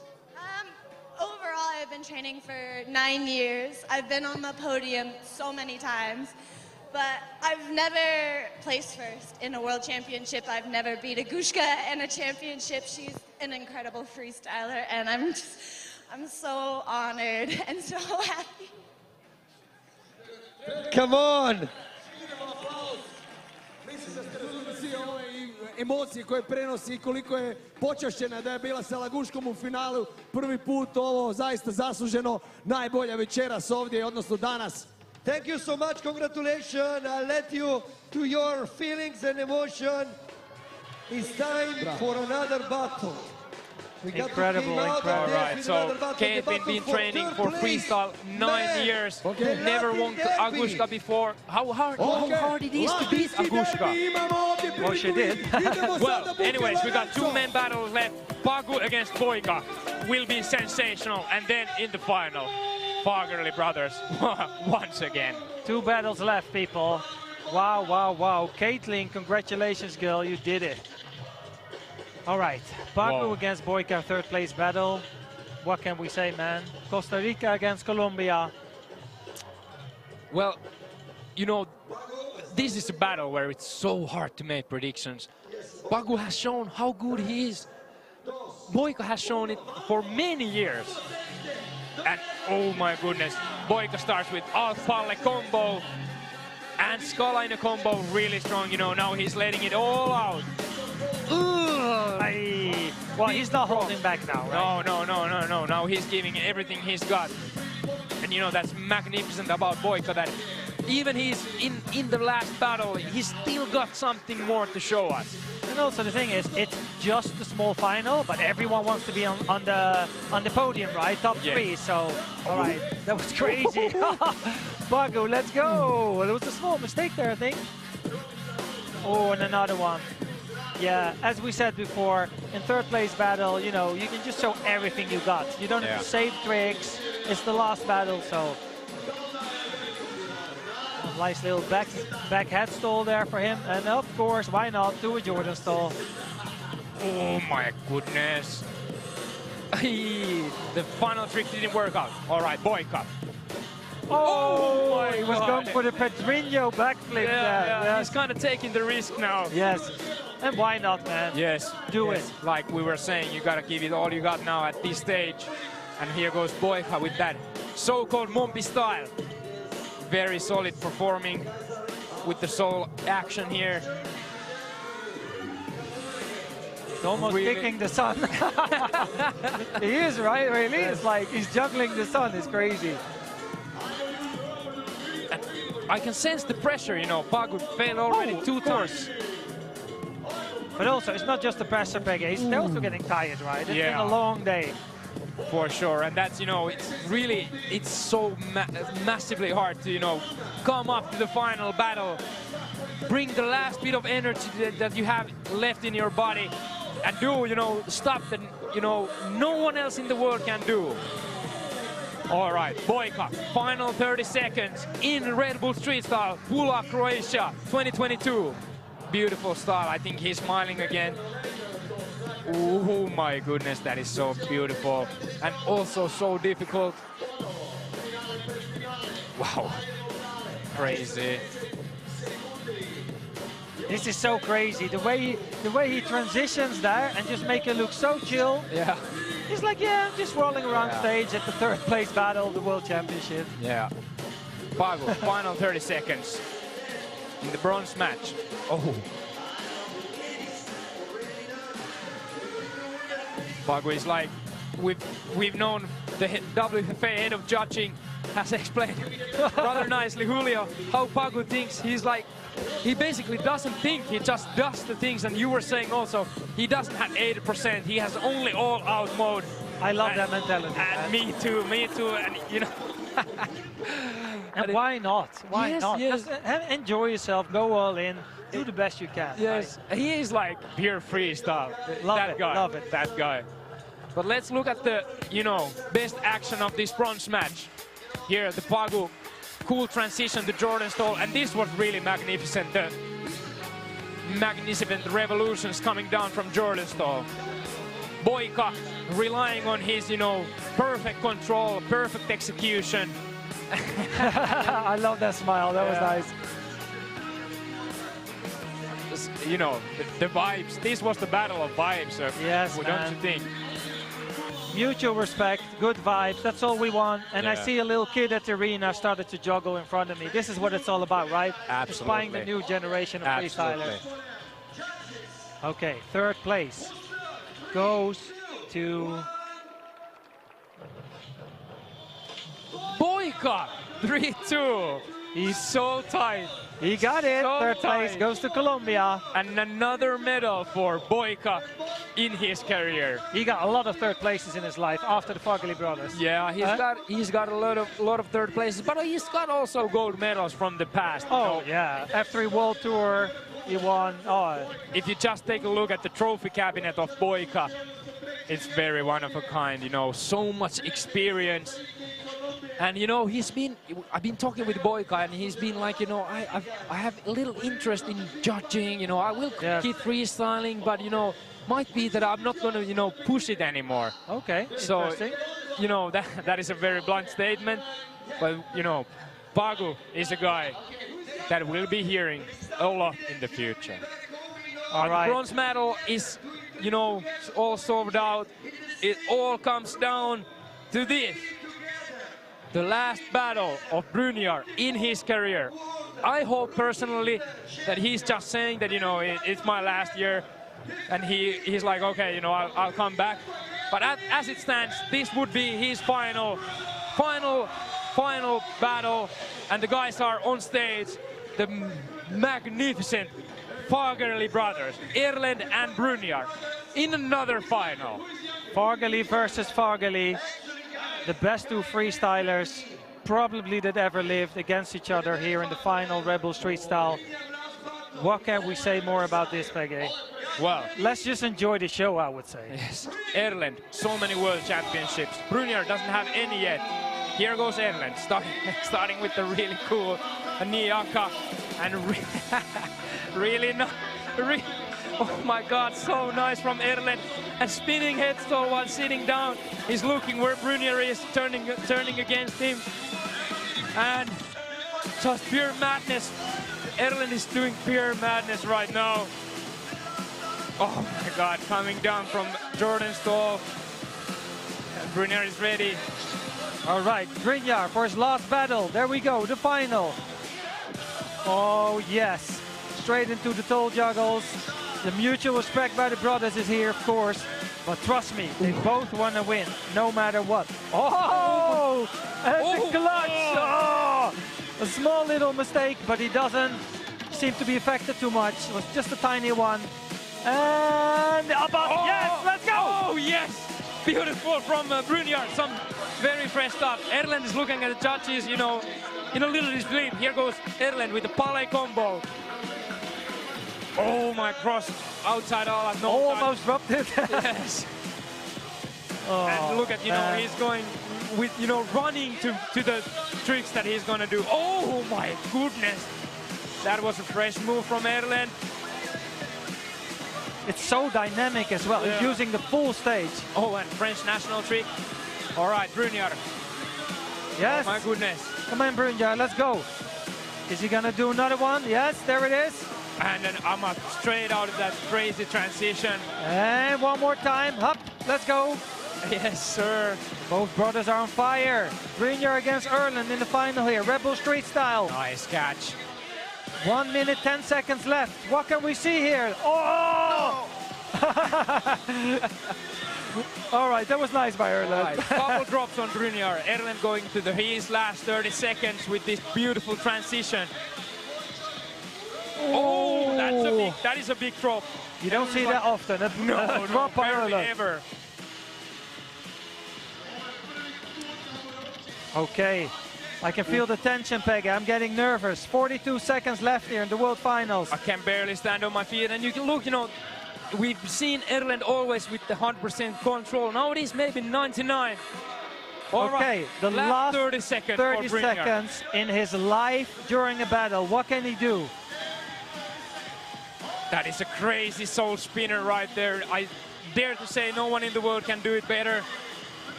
The transition.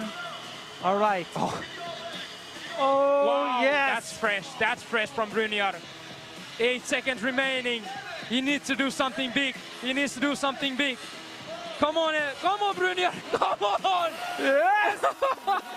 Oh my goodness. Oh my Okay, goodness. okay. Oh man, What a- I'm so sweaty right now. Same. Same. Okay. Oh, so wow. Brynjar, I counted 2 drops.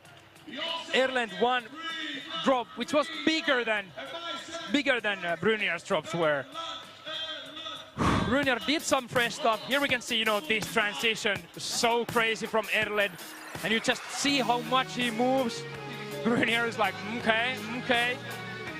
Incredible, man. And this, I mean, no matter what wins, this was an insane battle. for sure, probably the best battle we've seen between these two brothers. Yes. They're pushing their limits. They keep innovating. They're pushing freestyle football as a sport. Yeah. And also pushing all the other freestylers, right, to do better, to try to catch up to them. But it's not easy because these guys, you know, they're like chess players. Yeah. They prepare their battles so well, they train so hard, Yeah. and they're very hard to beat. And that's why they're the best in the world right now. Yeah. And here at the final of the Red Bull Street Style World Final. Oh, wow. And that is just crazy from Brynjar, you know, no one else in the world can do that, not even Erlend, I think. To be honest, I'm not even sure what's happening. Is it bouncing on Yeah. his chest? Yeah, something like that it must be. See, that's what I mean. We don't even know. Yes. Okay. But judges, Federico, Kitty, Miran, Mikric, and Tobias, I think they have made their decision, Wow. selecting Okay. the world champion between these two brothers. Will it be Erlend for God knows how many times, or will it be Brynjar for the first time on his career? And everyone has been hoping it would be Brynjar. I'm one of them. Sean is on the stage. Wow. Coming Okay. through. Oh my goodness.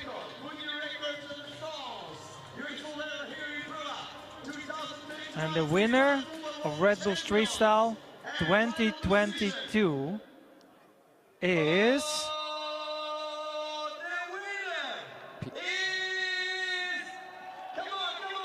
People are so excited. It's hard to get them, you know, they're so nervous. It's Erlend. Erlend wins the world championship once again. Completely unbeatable player. Even Brynjar in his final attempt couldn't make it. This is the end of the Fagerli.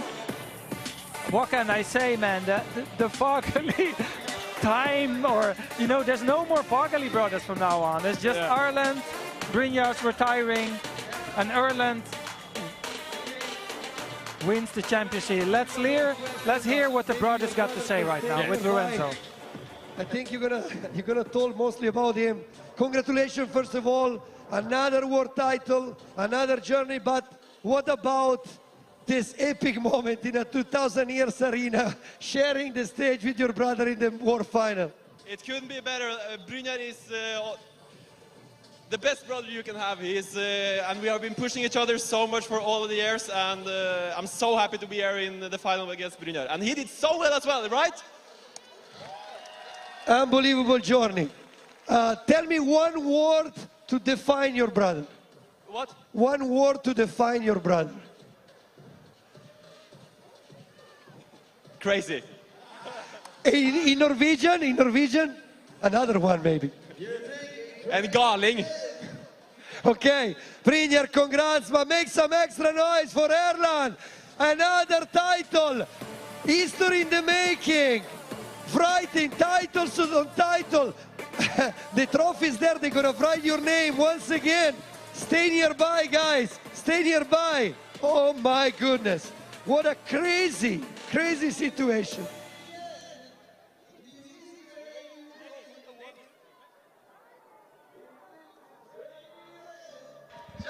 All right, guys, Red Bull Street Style 2022 is over.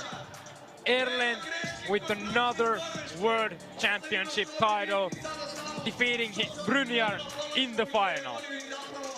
Daniel, we've seen some crazy stuff, but you know, sum up the tournament a little. Tournament to term a little. Where shall I start, man? Start from the beginning. Start at the beginning. 9 months of qualifications. Qualifications in more than 50 different countries in 5 different continents. Then we had regional qualifiers, regional finals, we had it all. Thousands of freestylers trying to get here at the world final to compete for that world title. And in the end, there's 2 winners. That's what I say. We have Caitlin and we have Erland. They became the world championships, and I think we've seen a level that we've never seen before. This is the best of the best freestyle football tricks you will ever see. And man, I'm already excited for next year. Yeah. Bring it on. And it's crazy what you said about the level.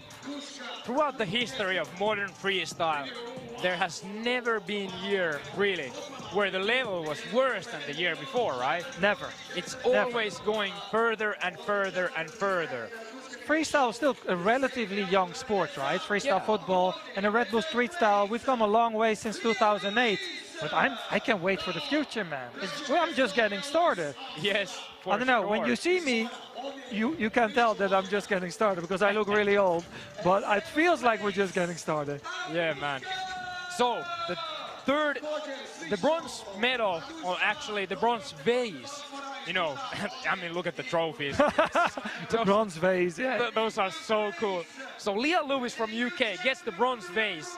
Agushka gets the, you know, silver vase. And for the first time in her career, Caitlin is crowned as the world champion.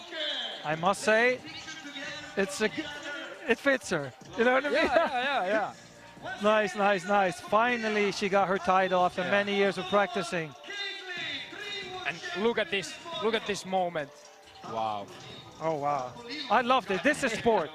And you see Jasmine, Jasmine in the background. Yes. Going nearly as crazy as Jasmine, Caitlin herself. Beautiful, like, you know, this is just freestyle as its best. Everyone celebrating one another. So magnificent. But anyways, great tournament. Shout out to Miharu also for the 4th position.